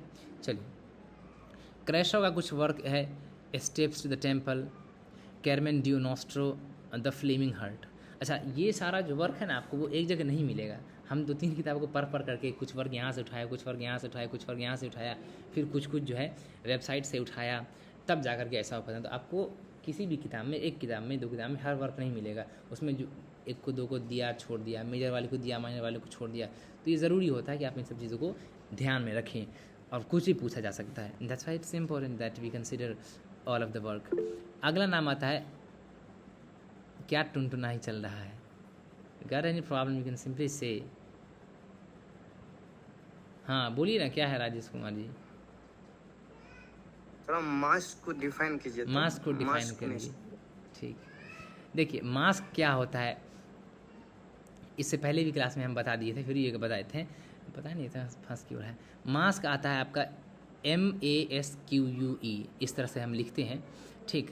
कहाँ गया? यहाँ पे तो लिखा हुआ था ना, हाँ ये रहा, ठीक।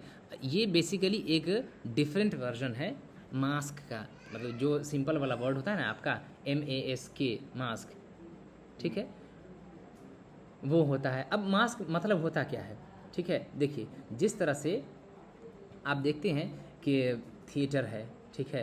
अच्छा, इससे पहले हम आपको एग्जांपल क्या दिए थे कि जब राजा वगैरह जो है आता था, ठीक है, तो यहाँ पर मतलब उसका यहाँ पर बड़ा सा पैलेस है, ठीक है। वो यहाँ पर भैया उतरा, अब यहाँ से पैदल उतर करके जाएगा, या घोड़ा पर भी जाए तो धीरे धीरे जाएगा। तो अब उसको तो कुछ ना कुछ चाहिए, तो यहाँ पर जो है लोग परफॉर्मेंस दे रहे हैं, ठीक है। कोई गाना गा रहा है, कोई पोइट्री, अभी तो मान लीजिए डीजे बजा दिया, ठीक है, या लाइट लेकर घुमा दिया। या जैसे अभी आप देखते हो कि शादी वगैरह होता है तो दूल्हा जो है मतलब उसका वर यहाँ उतर जाता है, और उसका यहाँ पर बेसिकली सारा काम होना होता है। वो यहाँ से या तो घोड़े पे या कैसे भी जाता है पैदल, ठीक है। यहाँ पर लाइट लिए हुआ है, सर पे घूम रहा है, ये सब हो रहा है, ये सब हो रहा है, ये सब बहुत सारा चीज़ हो रहा होता है, ठीक। अब उसी तरह पहले के टाइम में जो है 16th और 17th सेंचुरी में, ठीक है, क्या होता था, यही सारी चीज़ें होती थी। मतलब कि कोई पोइट्री कह रहा है यहाँ पर, कोई जो है कोई गाना गा रहा है, ठीक है, कोई जो है मतलब कोई सा भी डांस कर रहा है। तो इंटरटेनमेंट का जो अलग अलग फॉर्म है उसको परफॉर्म कर रहा है बेसिकली, या तो पैलेस में या कोर्ट में, जैसे राजा बैठा हुआ है उसके सामने में, या ऐसे सीजन्स पे, ऐसे टाइम पर, ऐसे मोमेंट पर। तो ये छोटा होता था, शॉर्ट होता था, थोड़े टाइम के लिए। प्ले वगैरह है वो इलेबोरेट होता था, लॉन्ग होता था, सब चीज़ का प्लान किया जाएगा, स्टेज पे किया जाएगा। लेकिन ये जो मास्क है वो परफॉर्म किया जाता था किंग के सामने में, कोर्ट में, पैलेस में, ठीक। तो इसको हम मास्क बोलते थे, ठीक है, ये मास्क कहलाता है। चलिए आगे चलते हैं। तो अच्छा, और मास्क में जैसे आप रॉबर्ट ब्राउनिंग का नाम आपको आता होगा, किसमें बताइए? रॉबर्ट ब्राउनिंग को किस लिए जाना जाता है? एकदम इजी क्वेश्चन है। रॉबर्ट ब्राउनिंग को किस लिए जाना जाता है? आर्केड्स और कॉमर्स। रॉबर्ट ब्राउनिंग पूछ रहे हैं भैया। ये किसका था? तो ये भी मास्क ही है। मास्क नहीं, हम ये पूछ रहे हैं कि रॉबर्ट ब्राउनिंग को किस लिए जाना जाता है। हर आदमी को किसी न किसी के लिए जाना जाता है, जैसे क्रिस्टोफर मार्लो को ट्रेजेडी के लिए जाना जाता है, तो उसी तरह हमारे रॉबर्ट ब्राउनिंग को किस लिए जाना जाता है 6 to 8 में क्वेश्चन पूछ चुका है, मतलब डायरेक्ट क्वेश्चन नहीं पूछा है, घुमा करके पूछा है। प्ले के लिए, किसके लिए? नहीं, ड्रामा के लिए। नहीं ड्रामा के लिए, नहीं ड्रामा के लिए विलियम शेक्सपियर के आए कोई टिकेगा क्या? विलियम शेक्सपियर के आए कोई बोल सकता है क्या? विलियम भाई, ऐसे याद रखना है आपको। देखिए थोड़ा डिफिकल्ट क्वेश्चन है। रॉबर्ट ब्राउनिंग को 2 चीज़ के लिए जाना था, एक तो ये कि उन्होंने एलिजाबेथ ब्राउनिंग के साथ भाग करके शादी कर लिया था, ये जाना नहीं जाता एक्चुअली, हम बता देना आपको याद रहेगा। और दूसरा इनको जाना जाता है ड्रामेटिक मोनोलॉग के लिए, एंड्रयू डेल सार्टो और फ्रा लिप्पी, भूल गए क्या? तो ये एंड्रयू डेल सार्टो और फ्रा लिप्पी ड्रामेटिक मोनोलॉग है। तो रॉबर्ट ब्राउनिंग को ड्रामेटिक मोनोलॉग के लिए जाना था, बहुत सारा ड्रामेटिक मोनोलॉग लिखा, उसी में से 2 पूछ दिया था TRE 4 में, 3 में सॉरी, 2 ठो पूछ दिया था, एंड्रयू डेल सार्टो और फ्रा लिप्पी। उसी तरह बेन जॉनसन को जाना जाता है मास्क के लिए, बेन जॉनसन को जाना था मास्क के लिए। आप भूल कैसे सकते हैं? इसका मतलब यही है कि जो आप ये नहीं पढ़ रहे, रिवीजन नहीं कर रहे। मैं आपको देखिए नोट्स दिखाता हूँ, क्लास 4 वाला नोट्स कहाँ गया, ये रहा, देखिए बेन जॉनसन किधर गए, 1 मिनट दिखाता हूँ, थोड़ा बेन जॉनसन मिल जाए, ये रहा बेन जॉनसन, थोड़ा और नीचे आएंगे,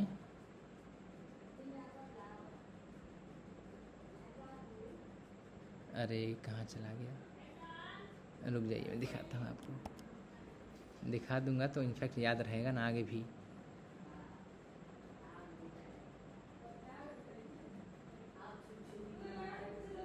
ये देखिए,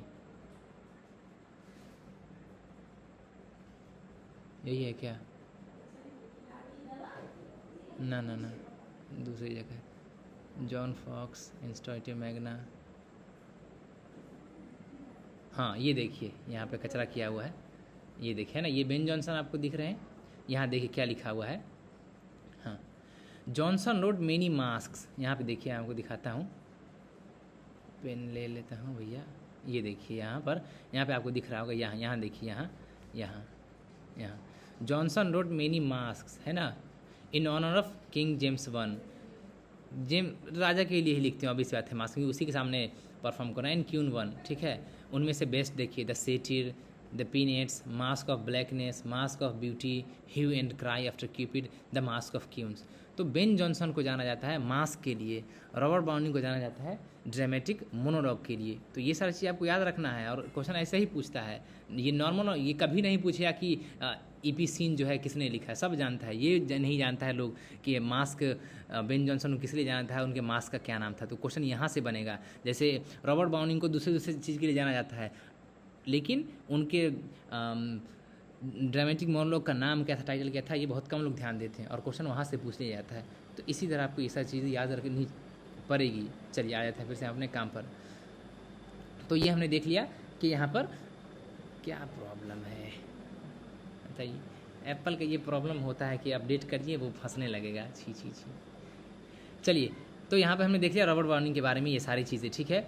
एंड्रयू मार्वल के बारे में बात कर रहे थे कि इनका ये वर्क है टू हिज क्वाई मिस्ट्रेस, ऊपर भी हमने देखा था, ठीक। उसमें से एक ये लाइन आता है जो कि बहुत फेमस है, बहुत ज़्यादा बार ये पूछा जा चुका है। Had we but world enough in time, this coyness lady were no crime, but at my back I always hear time's winged chariot hurrying near. ये बेसिकली क्या बोलते हैं कि देखो हमारा तुम्हारा जो प्यार है ना, ठीक है, वो एक पेड़ पौधे की इतना तेज़ी से बढ़ता, लेकिन दिक्कत सबसे बड़ा ये है कि मेरे पास टाइम ही नहीं है ना प्यार करने का, ऐसे बोलते हैं। तो ये आप इस पोम को समरी देख सकते हैं, टू इज क्वाई मिस्ट्रेस, अच्छा पोम है। तो ये लाइन जो है वहाँ से आपको मिलता है, एंड्रयू मार्वल का लिखा हुआ है, ठीक, टू इज क्वाई मिस्ट्रेस, ठीक है। इन्हीं का एक वर्क लिखा हुआ है, an Horatian ode upon Cromwell's return, और यहाँ पर एन ही है, ए नहीं है, अब ध्यान रखिएगा, an Horatian ode upon Cromwell's return of Ireland, ठीक। जॉन सकलिंग कैवलियर पोएट में नाम आता है इनका, उनका एक वर्क है बैलेड अपॉन वेडिंग। बैलेड आप जानते हैं क्या होता है, जिसको ओरली गाया जाता है, ठीक है, जिससे कोई स्टोरी बोला जाता है जिसमें किसी एक थीम पर, उसी को हम बैलेड बोलते हैं। म्यूज़िकल एकम्पनीमेंट मतलब कि म्यूज़िकल इंस्ट्रूमेंट साथ में बज रहा होता है, लोग गा रहे होते हैं, उसी को बैलेड बोलते हैं। तो ये बैलेड अपॉन ए वेडिंग। अच्छा, एक वर्क है मैरिज सॉन्ग, ठीक है, बेसिकली मतलब मैरिज सॉन्ग है, वो उसका नाम है इपिथेलमियन। बताइए इपिथेलमियन जो कि एक मैरिज सॉन्ग है, वो किसने लिखा है? इपिथेलमियन किसने लिखा है? एक मैरिज सॉन्ग है, अभी बैलेट से याद आ गया, मैरिज सॉन्ग है मतलब शादी वाला गाना, जैसे अभी लोग गाते हैं शादी में, उसी तरह उस टाइम में भी था मैरिज सॉन्ग, और उसका नाम है इपिथेलमियन। ये किसने लिखा है? जॉन मिल्टन लिखा। नहीं, जॉन मिल्टन को शादी ब्याह से क्या मतलब, अभी पढ़ेंगे ना। जॉन मिल्टन देखते हैं शादी से कितना भागता है, क्या यार, ओ दिल जोड़। स्पेंसर। हाँ, एडमंड स्पेंसर का लिखा गया है एपिथेलमियन और प्रोथेलमियन, ठीक है, जो कि मैरिज सॉन्ग है, बेसिकली वेडिंग सॉन्ग है। और यही स्पेंसर ही थे जिनको एक आयरिश लड़की से प्यार हो गया, तो उन्हें एमोरिटी सोनेट्स लिखा था उस लड़की के लिए। चलिए आगे चलते हैं। अगला नाम आता है हमारा रिचर्ड लवलेस का। रिचर्ड लवलेस, इनका एक वर्क आता है लुकास्टा, ठीक है, ये लव लिरिक्स है, ठीक है। अच्छा, लुकास्टा से एक सटा नाम है लिव्याथन। लिव्याथन लिखा है थॉमस होब्स ने, जो रिलेटेड मतलब थोड़ा सा कन्फ्यूजन वर्ड रहता है, उसको वर्क रहता है, उसको हम साथ में दे दें ताकि आपको दोनों याद रहे, कन्फ्यूजन हट जाए। तो लुकास्टा आएगा तो आपको याद रखना है लवलेस, ठीक है, और ये लव लिरिक्स है। और लिव्याथन ये थॉमस हॉब्स का वर्क है, ठीक। अच्छा, इन्हीं का एक वर्क है to Althea from prison. To Althea from prison, इसका एक बहुत फेमस लाइन है कि stone walls do not a prison make nor iron bar से केज। कि अरे जेल जो है स्टोन वॉल से थोड़ी बनता है, और न ही आयरन बार से जो है कोई केज बना सकता है। मतलब कि हमको आप कैद नहीं कर सकते हैं, हमारे आइडियाज़ को कैद नहीं कर सकते हैं। यहाँ पे कहने का ये हो गया, दूसरा मीनिंग भी हो सकता है, डिफरेंट इंटरप्रिटेशन है। तो ये रिचर्ड लवलेस का लिखा हुआ है टू एल्थिया फ्रॉम प्रिजन, मतलब ये किसी को लिखा है वहाँ से पोम, फ्रॉम प्रिजन, जेल से, ठीक। Richard Lovelace, Lucasta, to Althea from prison, और लेवियाथन जो है वो थॉमस हॉब्स का वर्क है, इसके बारे में पढ़े आएंगे, ठीक। हेनरी वॉगन, इनका दो पोम है, द रिट्रीट और साइलेक्स सेंटिनल। ये आपको बहुत कम जगह मिलेगा, मतलब ये आपको बुक में जल्दी नहीं मिलता है, ठीक है, ये लेकिन आपको द रिट्रीट जो है ये वाला, ये आपको मिलेगा हर जगह। तो ये फेमस भी वर्क है, तो इसीलिए द रिट्रीट को जो है आप याद रखेंगे। चलिए अगला नाम आता है हमारा, काहे फंस रहा है भाई,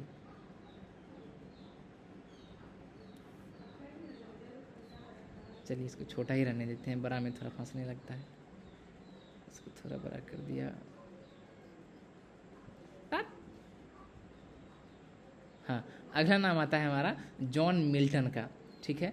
जॉन मिल्टन को सब लोग जानते ही होंगे, ठीक है। जॉन मिल्टन के बारे में थोड़ा सा ये कि बचपन से जो है ना इनकी आँख में कुछ था, दाग टाइप का, लाल टाइप का। धीरे धीरे क्या हुआ कि वो बढ़ता गया, और एक टाइम ऐसा आया ना कि ये अंधे ही हो गए, ठीक है। इतना बात याद रखिएगा, ये हमारे जॉन मिल्टन साहब है, ठीक।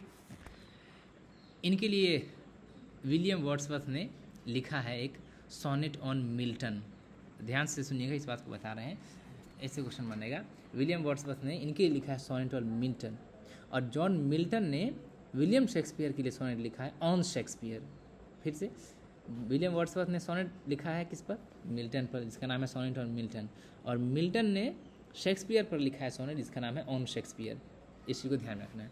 तो जॉन मिल्टन पर लिखी हुई जो वर्ड्सवर्थ की सोनेट है, उसी का लाइन है, thy soul was like a star and dwelt apart. ये वर्ड्सवर्थ, और यहाँ से क्वेश्चन बहुत बार पूछा है, बहुत बार, ठीक है, ये क्वेश्चन बहुत बार पूछा है कि ये लाइन किसने लिखा है और किस वर्क में। तो विलियम वर्ड्सवर्थ ने सोनेट ऑन मिल्टन नाम का एक सोनेट था, उसमें लिखा है, ठीक। इनका फोटो आप देख सकते हैं, फर्स्ट क्लास, बाल जो है फर्स्ट क्लास, बढ़िया लग रहा है, ज़बरदस्त, जिंदाबाद लग रहा है। इनका पहला वर्क था on the morning of Christ nativity. इनको फर्स्ट वर्क कहा जाता है कि जॉन मिल्टन का जो है पहला वर्क लिखा हुआ ये है। और इनका जो वो वाला सोनेट है, आपको अभी हम बताए हैं शेक्सपियर पर लिखा, ऑन शेक्सपियर, वो 1630 में कहा जाता है कि वो पब्लिश किया गया है। तो first work on the morning of Christ nativity, ठीक, और सेकेंड वर्क आप कह लीजिए वो ऑन शेक्सपियर, ठीक। इतनी बात 1630 के आसपास लिखा गया या 1630 में लिखा गया, ठीक है। अगला वर्क है इनका लिसिडस, ठीक है, लिसिडस है। लिसिडस क्या है भैया? एलेजी है। एलेजी क्या होता है आप जानते हैं, किसी के डेथ पर लिखा जाता है, तो ये एक एलेजी है। और ये लिखा किस पे किया है? इनके एक फ्रेंड रहे होंगे एडवर्ड किंग, उसी के लिए इन्होंने लिखा ये धांसू वाला एलेजी। ठीक, अगला वर्ड है, अगला वर्क है पोइटिक वर्क ही है। इन्होंने ज़्यादातर पोइट ही लिखा है, पोइट्री ही लिखा है। और एक दो जो है मास्क लिख दिया है, कोमस लिख दिया है, मास्क। ठीक, अगला वर्क है इनका पोएम ला लेग्रो और एल पेंसिलेसो। ला लेग्रो, ठीक है, ला लेग्रो पढ़ेंगे या एल अलेग्रो भी बोल सकते हैं। अगर आप अलग पढ़िएगा तो ये एल अलेग्रो, या इसको साथ पढ़िएगा तो ला लेग्रो एल पेंसोरोसो। ठीक, ला लेग्रो का मतलब होता है, छोटी बातें बताएंगे, आर्केडीज लिखा है और कॉमस लिखा है। ठीक है, ये दोनों मास्क है, आर्केडीज और कॉमस दोनों मास्क है। ठीक है, ला लेग्रो एल पेंसोरोसो और लिसिडस ये सारी पोइट्री है। लिसिडस एक एलेजी है जो कि एडवर्ड किंग के डेथ पर लिखी गई है। पहला work on the morning of Christ nativity. इनका एक प्रोज वर्क भी है, tenures of Kings and magistrates. इनका जॉन मिल्टन का tenures of Kings and magistrates, ये प्रोज वर्क है। ठीक है, यानी कि लिखा हुआ, वर्स में नहीं लिखा हुआ। दो वर्क है, एक दो टाइप का लिटरेचर में लिखते हैं हम, एक वर्स होता है, एक प्रोज होता है। और वर्स मतलब कोई भी ऐसा चीज़ जो कि कविता के फॉर्म में लिखी गई, जैसे हिंदी में हम लोग बोलते हैं ना गद्य और पद्य, तो गद्य बोले तो प्रोज और पद्य बोले तो पोइट्री। ठीक है, तो tenures of Kings and magistrates ये मिल्टन का एक प्रोज वर्क है। अब अभी हम आप से पूछे थे आपसे कि एपिथैल्मियन जो है वो एक लव सॉन्ग है, वो किसने लिखा है, फिर से बता दीजिए।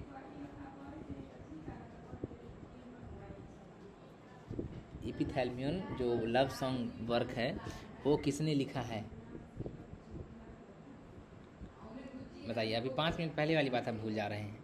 Edmund Spenser. हाँ, बार बार आपको रिपीट करना पड़ेगा। एक चीज़ आप हमेशा याद रखिए कि लिटरेचर को आप रट नहीं सकते हैं, पी नहीं सकते हैं, लॉजिक नहीं लगा सकते हैं। इसके साथ आपको एक्वेंटेंस बनाना होगा, यानी कि आप जितना बार पढ़िए रिपीट करिए उसी से हो पाएगा। ये कॉन्सेप्ट है नहीं कि हम आपको बता देंगे देखो साइन बट्टे कॉस बराबर 10 होता है, ऐसा इसमें होता नहीं है। और रटने का तो इम्पॉसिबल है, इतना चीज़ आप रटोगे तो आप समझ जाओ क्या दिक्कत होगा। तो इसके साथ आपको एक्वेंटेंस बनाना पड़ेगा, उसके लिए ज़रूरी है कि आप बार बार उसको पढ़ें देखिए आंसर का इधर कर उधर कर, ऐसे याद होगा। और यही एक अप्रोच ही है, चाहे आप नेट निकाल लो या दुनिया में कोई भी एग्ज़ाम निकालो जहाँ लिटरेचर पूछा जाता है, ऐसे ही होता है। ठीक, तो उसमें से एक आंसर आया था जब हम एपिथैल्मियन के बारे में पूछे थे कि लव सॉन्ग किसने लिखा है, तो आपने में से किसी एक ने कहा था कि जॉन मिल्टन ने लिखा है। देखिए इनके बारे में थोड़ा सा इस बात को जान लीजिए, मज़ा आएगा। देखिए लिखा कि in 1643 he married Mary Powell a shallow pleasure loving girl, कि 1643 में इन्होंने शादी किया। ठीक है, यानी कि 35 साल के बाद। यहाँ देखिए इनका डेट ऑफ बर्थ 1608 है और 43 में जो है शादी हुआ, तो 35 ईयर्स का जो है शादी किया मैरी पॉवेल नाम की एक लड़की से। प्लेजर लविंग गर्ल थी, यानी उसको मज़ा पसंद था, यानी कि घूमना फिरना, शॉपिंग करना, शॉर्ट्स बनाना, ये सारा चीज़ करना। ठीक है, द डॉटर ऑफ रॉयलिस्ट की बेटी थी। अभी तो पैसा वाले की बेटी है तो प्लेजर सीकिंग हो गई। And that was the beginning of sorrows. हा क्या बोल रहा है, and that was the beginning of sorrows, कि ये इनके लिए जो है दुखों का जो है शुरुआत कर दिया, दुखों का आरंभ कर दिया। तो इन मिल्टन के बारे में कहा जा रहा है कि इनकी शादी से इनके जीवन में जो है दुख आया। और जब जॉन बनियन के बारे में पढ़ेंगे तो इसका ठीक उल्टा होगा कि उनके शादी के बाद जो है उनके जीवन में बहुत बड़ा बदलाव आया। ठीक है, आगे लिखा हुआ है after a month tiring of the austerer life. Austerer मतलब बोलते हैं कि एकदम साधारण सिंपल लाइफ, उन्हीं से उतना ही चीज़ का इस्तेमाल करना जिसके लिए जीवन जीना जरूरी है, घर कपड़ा मकान बस, फालतू किसी चीज़ नहीं, तो उसको ऑस्ट्रियर लाइफ बोलते हैं। और ये अभी साथ ही जॉन मिल्टन प्यूरिटन थे, तो सादगी, ठीक है, सिंप्लिसिटी, इसको फॉलो करते थे। तो ये रॉयलिस्ट थी भैया, इनकी शादी इससे हो गई। ठीक है, शी अबैंडन हर हस्बैंड। ठीक है, यानी कि 1 महीना के बाद जो है अबैंडन हर हस्बैंड, छोड़ दिया जॉन मिल्टन को, जाओ यार, मतलब कुछ भी चल रहा है, इतना सादगी से हम नहीं रहेंगे, हम तो रॉयलिस्ट हैं, हम प्रिंसेस हैं, राजकुमारी है। ठीक है, with the same radical reasoning which he dealt with affairs of state promptly repudiated the marriage. मतलब बोल रहा है कि जब ये लड़की जो है इनको अबेंडन कर दी, डिवोर्स दे दी, छोड़ दी। ठीक, अब चूंकि ये स्टेटमैन थे, स्टेटमैन मतलब स्टेट के लिए काम किया करते थे, राज्य के लिए, तो जिस लॉजिक से वो स्टेट की चीज़ों को देखा करते थे, सेम लॉजिक से, मतलब सेम रीजनिंग से जो है, रेडिकल रीजनिंग मतलब जो कि रेडिकल हो बहुत ज़्यादा, रेडिकल मतलब क्या आप जानते होंगे, उससे ये किया कि अरे तुम मैरिज को छोड़ दी, हमको छोड़ दिए, हाँ फालतू काम, सब फालतू चीज़ है, शादी ब्याह करना ही नहीं चाहिए, बताओ तुमको रहने का ढंग नहीं, ये सारा चीज़ रिप्यूडिएट किया। और इसी चीज़ में इन्होंने डिवोर्स ट्रैक्ट लिखा। ट्रैक्ट बेसिकली किसी भी पीस ऑफ राइटिंग को बोलते हैं जिसमें आप अपना कोई पॉइंट साबित करना चाहते हैं, ठीक है। जैसे अभी हम बोलेंगे कि सरसों तेल की बजाय रिफाइंड तेल यूज़ करना चाहिए, ठीक है। अब हम इस पे बारे में हम एक पर्टिकुलर ऐसे लिखेंगे, उसमें लॉजिक देंगे, ये देंगे, वो देंगे, तो उसको हम ट्रैक्ट बोल सकते हैं। तो ट्रैक्ट में कोई भी एक पीस ऑफ राइटिंग जिसमें हम एक पॉइंट एस्टेब्लिश करना चाहते हैं, तो इन्होंने ये 2 डिवोर्स ट्रैक्ट लिखा, डिवोर्स के बारे में, doctrine and disciplines of divorce and Tetrachordon, ये बताते हुए कि सब फालतू यार शादी ब्याह से होता नहीं है, जो डाइवर्स देती है ऐसे कहीं डाइवर्स दिया था, ऐसे छोड़ा जाता है। तो बेसिकली ये 2 डिवोर्स ट्रैक्ट था, doctrine and discipline of divorce and Tetrachordon. अब देखिए ये कितने ज़्यादा जीनियस टाइप के इंसान थे कि डिवोर्स पर भी लिख दिया, इनकी वाइफ छोड़ी तो, ठीक है। और ये क्या है कि जस्टिफाई हिज पोजीशन कि हाँ ठीक है, इसमें गलती उसकी थी, मेरी गलती नहीं है, ठीक है। अब जब इन्होंने ये 2 डिवोर्स ट्रैक्ट लिखा तो इससे क्या हो गया, aroused A storm of protest in England में इनको इस वर्क से जो है बहुत ज़्यादा प्रोटेस्ट हो गया। अभी से आते फेमिनिस्ट लोग भी वहाँ रहे होंगे या फिर दूसरी चीज़ों को लेकर के, इसमें इसके दूसरे कंटेंट की वजह से जो है वहाँ पर बहुत ज़्यादा प्रोटेस्ट हो गया होगा, ठीक है। अब यहाँ पे क्या लिखा है, and they suggest to a modern reader that Milton was perhaps as much to blame as his wife and that he had scant understanding of women's nature. ये बहुत अच्छी बात कही गई है और I actually like this point यहाँ से यहाँ तक, इसीलिए हम इसको मेंशन कर दिए, क्योंकि लिटरेचर में ज़रूरी नहीं है कि आप सिर्फ एग्जाम पास करने के लिए लिटरेचर पढ़िए, जीवन में भी आपको ये काम आ जाएगा तो बहुत अच्छा होगा। Literature is basically reflection of human nature, human behaviour and culture.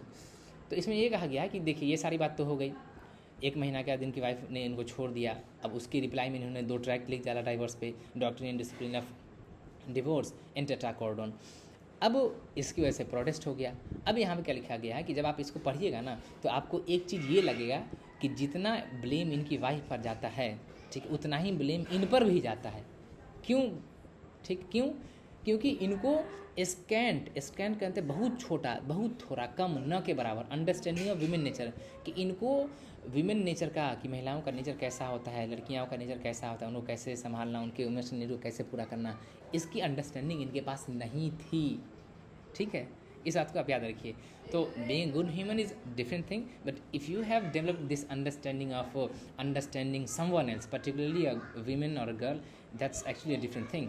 तो यही बात यहाँ पे कही गई है कि जब आप इनके 2 वर्क को पढ़ेंगे, ये doctrine and discipline of divorce and Tetrachordon जो कि डाइवर्स ट्रैक्ट है, तो आपको यही बात पता चलेगी कि इनको भी उतना ही ब्लेम जाता है जितना इनके वाइफ को ब्लेम जाता है। क्यों? क्योंकि इनको विमेन नेचर की स्कैंट अंडरस्टैंडिंग थी। आप यहाँ पर इस लाइन को जब पढ़े होंगे कि इनकी जो वाइफ थी वो प्लेजर लविंग थी और रॉयलिस्ट की बेटी थी, जबकि ये ऑस्ट्रिया लाइफ जीते थे, मतलब बस मुंह से लेकर के हाथ तक, यानी कि जितनी ज़रूरत है उतना ही। तो आपको लगेगा कि नहीं, इनकी वाइफ ही ब्लेम के लायक है, उसी ने इसको छोड़ा होगा। लेकिन जब आप इस बात को पढ़ते हैं, इनके वर्क को, doctrine and discipline of divorce and Tetrachordon को, तब पता चलता है कि इनके पास स्कैंट अंडरस्टैंडिंग थी विमेन नेचर की, ठीक है। इतनी बात आगे समझ में। चलिए आगे चलते हैं, ये अच्छी बात थी। इनफैक्ट आगे है कि ये क्रिस्ट कॉलेज कैम्ब्रिज से पढ़े हुए हैं। ये क्रिस्ट कॉलेज बहुत फेमस कॉलेज है, यहाँ से बहुत सारे इंडिया के लोग भी पढ़े हैं अभी के टाइम में भी। तो ये कैम्ब्रिज का बहुत फेमस कॉलेज है, ठीक। तो यहाँ पर ना जब ये पढ़ते थे तो इनको लेडी ऑफ द क्राइस्ट बोला जाता था, लेडी ऑफ द क्राइस्ट बोला जाता था। क्यों लेडी ऑफ द क्राइस्ट बोला जाता था? अभी नहीं, क्यों इनको लेडी ऑफ द क्राइस्ट बोला जाता था? यहाँ लिखा है कि मिल्टन में have been called the lady of Christ because his commitment to study, यानी कि पढ़ने के प्रति जो है इनका commitment, seriousness, caused him to withdraw from the more typical male activities of athletics and socializing। देखिए क्राइस्ट, आप जानते हैं जिसको ईसा मसीह हम कहते हैं, उनका क्या काम था? वो यहाँ पर आए थे ताकि हम लोगों को जो है अच्छी बात बता सके, उनको बता सके कि तुम जो है बुरे काम मत करो, अच्छे काम करो, ये करो, वो करो, बुराई से बचो, अच्छा काम करो, तुम अपने कैरेक्टर को ठीक करो, राइशियस बनो, ठीक। मतलब क्या कि वो जो दुनिया की चीज़ें हैं, खेल कूद, ये सारी चीज़ें, मज़ा करना, क्लब जाना, उन सब चीज़ों से दूर थे। तो उसी तरह जॉन मिल्टन के बारे में कहा जाता था कि ये अपने स्टडी को लेकर के इतना कमिटेड थे कि इन्होंने एथलेटिक्स यानी खेल कूद और सोशलाइजिंग, जा कर के पार्टी करना, घूमना, टाइम बिताना फ्रेंड के साथ, उनको छोड़ ही दिया था, ठीक है, विड्रॉ कर लिया था, वहाँ से हट गए थे। तो इसीलिए इनको लेडी ऑफ द क्राइस्ट कहा जाता था। समझ गए इतनी बात? यहाँ से ये क्वेश्चन पूछ सकता है कि who is called lady of the Christ. 11th-12th में हमने क्या क्वेश्चन देखा था? एक 11th-12th नहीं, 9th-10th में क्वेश्चन देखा था। मैं आपको दिखा देता हूँ फिर से एक बार, ये क्वेश्चन को देखते रहना ज़रूरी है ना। 9th-10th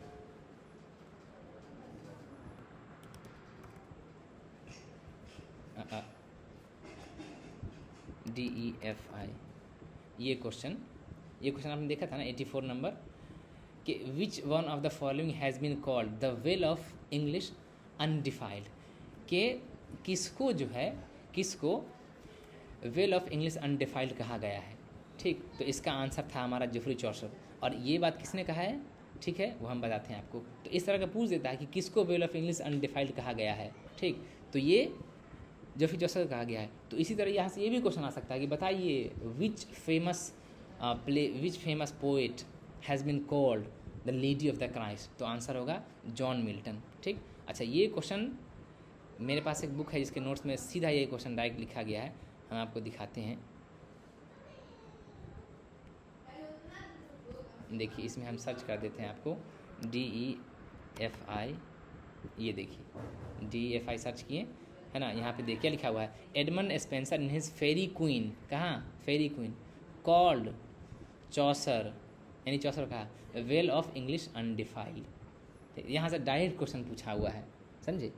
तो ये डायरेक्ट क्वेश्चन यहाँ से पूछे हुआ है कि सेम क्वेश्चन आपने देखा ना, यही क्वेश्चन था सेम वहाँ पर कि वेल ऑफ इंग्लिश अनडिफाइल्ड किसको कहा गया है, जेफरी चौसर में। यहाँ एक्स्ट्रा इन्फॉर्मेशन दिया हुआ है कि एडमंड स्पेंसर ने फेरी क्वीन में चौसर को कहा था वेल ऑफ इंग्लिश अनडिफाइल्ड। तो इस तरह के क्वेश्चन ऐसे ऐसे आते हैं, तो आप खेल में लीजिए, ठीक है, फिर मज़ा ही आ जाएगा, नहीं हो पाएगा। तो ये बात हो गई कि जॉन मिल्टन को जो है लेडी ऑफ क्राइस्ट कहा जाता है। क्यों कहा जाता है बता दिया हमने आपको। जॉन ड्राइडन, ठीक है, ठीक, इसीलिए जब भी हम नोट बनाते हैं तो बहुत सारे अलग अलग रिसोर्स से जो है आपको हम नोट्स बना करके देते हैं। जॉन ड्राइडन ने जो है मिल्टन को पोइट ऑफ द सबलाइम बुलाया है। यहाँ से भी क्वेश्चन आता है कि who called John Milton Sublime poet, ऐसे सीधे पूछ सकता है सबलाइम पोइट या पोइट ऑफ द सबलाइम, तो इसका आंसर होगा जॉन ड्राइडन। और इसीलिए हम इसको रेड कर दिए हैं कि आपका ध्यान यहाँ पर चला जाए।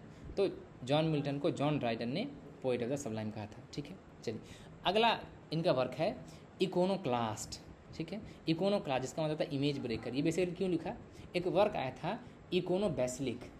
देखिए, हम आपको बताए थे कि किस तरह दो पार्टी हो गया था, एक क्रॉमवेल वाला कॉमनवेल्थ हो गया था, है ना, और एक उधर मोनार्की वाला लोग था, चार्ल्स वन चार्ल्स सेकेंड। इन लोगों ने कैसे ये सारा चीज़ हुआ था, मतलब उसका बिहेड कर दिया था, उसका गर्दन कटा था, ये सारी बात उसके बेटा को हटा दिया गया था। तो ये लोग इस पार्टी में थे। तो जो मोनार्की के साइड थे उन लोगों ने ये लिखा था इकोन बैसिलिक, मतलब बेसिकली राजा के बारे में कि ये बहुत बढ़िया राजा, ये सब फालतू कर रहा है। तो इसके रिस्पॉन्स में इन्होंने लिखा इकोनोक्लास्ट, यानी इमेज ब्रेकर, यानी इस इमेज को ब्रेक करने वाला, ठीक। अगला इनका वर्क है डिफेंसियो प्रो पॉपुलो एंग्लिकानो, ठीक है। ये बेसिकली ये एक वर्क था, ठीक है, डिफेंसियो रेजिया प्रो कार्लो वन, कि जो रिजीम था कार्लो वन का मतलब क्या, चार्ल्स वन, ठीक है, उसमें किस तरह से उसको बिहेड कर दिया गया था, ये सारा चीज़ कर दिया गया था। आप देखा उसके बेटा जो है चला गया था एक्साइल में फ्रांस, तो वहाँ से चार्ल्स सेकेंड ने इस वर्क को लिखवाया। किससे लिखवाया वो जरूरी नहीं है, हम बता देते हैं, फिर भी आपको कुछ लिखा ये लिखवाया कि नहीं चार्ल्स वन का रीजन अच्छा था, ये सब फालतू सब काम किया है, उसको मरवा दिया, वहाँ से कटवा दिया गला को, बताइए अपने मजाक कर रहा है। चार्ल्स सेकेंड उसका बेटा लिखा है वहाँ से। इसके रिस्पॉन्स में जॉन मिल्टन ने लिखा डिफेंसियो प्रो पॉपुलो एंग्लिकानो, और ये one of the most controversial works in English literature है। मतलब कि एक वर्क था जिससे बहुत ज़्यादा कंट्रोवर्सी हुई थी, इस बात को आपको याद रखना है, ठीक। इसीलिए इसको हम हाईलाइट कर दिए हैं डिफेंसियो प्रो पॉपुलो एंग्लिकानो, ठीक है, ठीक। चलिए, अब यहाँ पर ये लाइन आपको दिया गया है, ये लाइन ज़रूरी है क्योंकि कभी कभी लाइन से बीच में से पूछ लेता है। ये मिल्टन के सैमसन एगोनिस्टस से लिया गया है। सैमसन एगोनिस्टस ये एक ऐसा वर्क है जो लिखा गया था जब जॉन मिल्टन अंधे हो गए थे। बेसिकली यहाँ पर एक इजराइल के फाइटर के बारे में है कि किस तरह वो फाइटर अंधा है और जेरूसलम में लड़ रहा है वहाँ पर, यानी बेसिकली अभी का इजराइल जिसको जेरूसलम आप कहिए, तो वो उसके बारे में लिखा गया है सैमसन एगोनिस्टस में, जो कि जॉन मिल्टन का एक वर्क है। आगे आइए, ये देखिए यहाँ पर फर्स्ट क्लास, ये पैराडाइज लॉस्ट का ओरिजिनल प्रिंट है, मतलब पहले जो लिखा गया था वो है। यहाँ पे आप देखिए, यहाँ पे पैराडाइज लॉस्ट देख रहे हैं, यहाँ पे आप एस को किस तरह से एफ लिखा गया है, पोएम रिटन इन 10 बुक्स। तो पैराडाइज लॉस्ट वॉज फिनिश्ड इन 1665, ठीक है। 7 साल की मेहनत के बाद जो है 1665 में पैराडाइज लॉस्ट को लिखा गया है ना। Labour in darkness 7 years labour, यानी 7 साल तक जो है, डार्कनेस का मतलब यहाँ पे हो गया अंधेरा, यानी कि वो अंधे हो चुके थे, उस टाइम लिखा गया था। और इसको पब्लिश किया गया था 1667 में। तो आपको पब्लिकेशन का जो है टाइम ज़रूरी है कि याद रहे, ठीक है। 1667 में पैराडाइज लॉस्ट पब्लिश हुआ था 7 साल की मेहनत के बाद, ठीक है। और इसका जो इसका जो कहिए कि आप पर्पस क्या था, तो था justify the way of God to man. यहाँ से क्वेश्चन पूछता है और डायरेक्ट क्वेश्चन पूछता है कि what is the purpose of, या what is the purpose of writing Paradise Lost. तो आंसर होगा justify the way of God to man, कि ये सारी चीज़ें किस तरह से कैसे हुई। इसमें बेसिकली ये होता है एडम एंड ईव की कहानी है, आप कभी टाइम मिले तो इसको पढ़ सकते हैं, बाइबल में भी यही कहानी है कि उसी को जस्टिफाई कर रहे हैं मिल्टन कि हाँ ठीक है, ये जो हुआ है ये इंसान के भलाई के लिए हुआ है। उसी पर ये वर्क लिखी गई है, to justify the way of God to man. ये पैराडाइज लॉस्ट है। ठीक है, यहाँ पे आप इसका फ़ोटो देखिए। और 2-3 मिनट का हम ब्रेक लेते हैं। बोल बोल के रहिए, मेरा मुंह सूख गया है, मुंह दुख रहा है। ठीक है, आप थोड़ा सा 2:31 हुआ है, 2:34 हम फिर से शुरू कर लेंगे। ठीक है,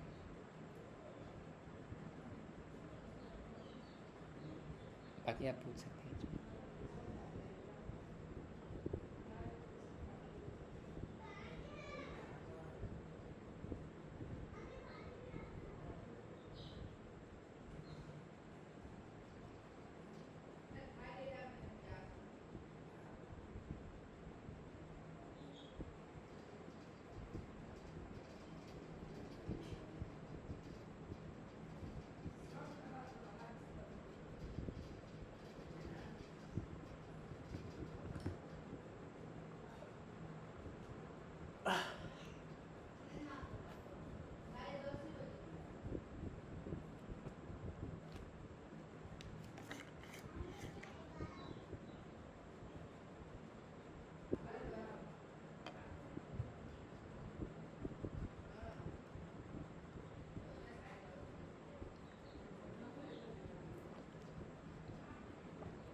चलिए, पैराडाइज लॉस्ट आपने देख लिया, ये पैराडाइज लॉस्ट का फ़ोटो है। ठीक है, इसको थोड़ा बड़ा करके देखते हैं, फिर ये पास रहा।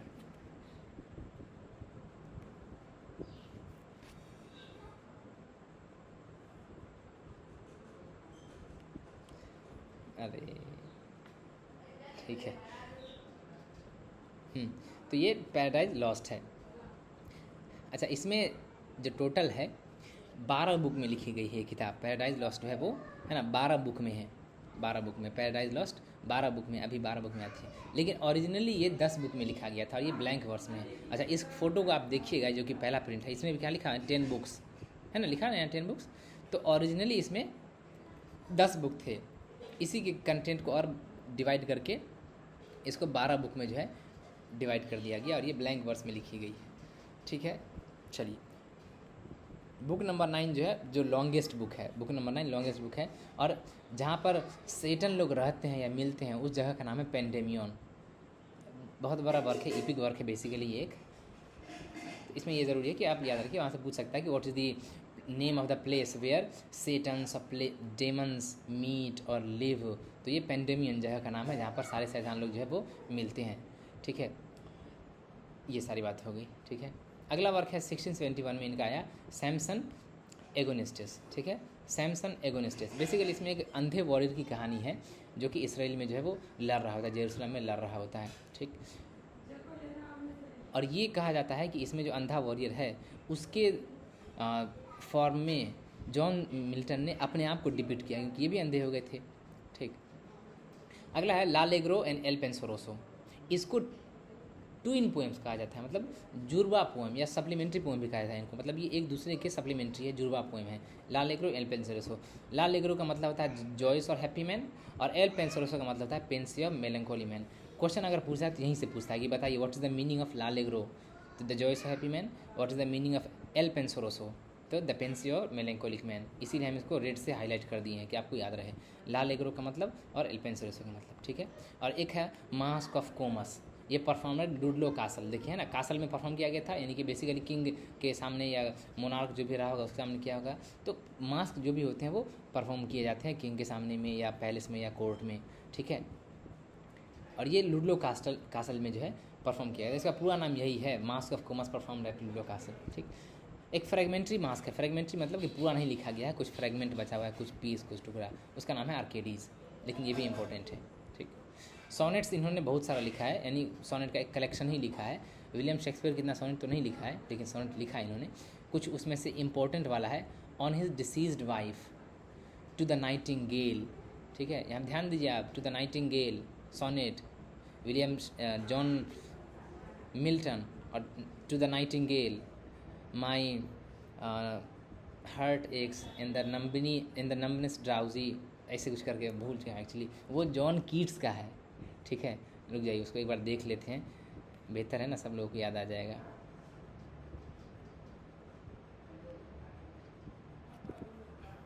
NIGSTINGALE, नाइटिंगेल, ये रहा, ओड टू नाइटिंगेल है ना, ओड टू नाइटिंगेल।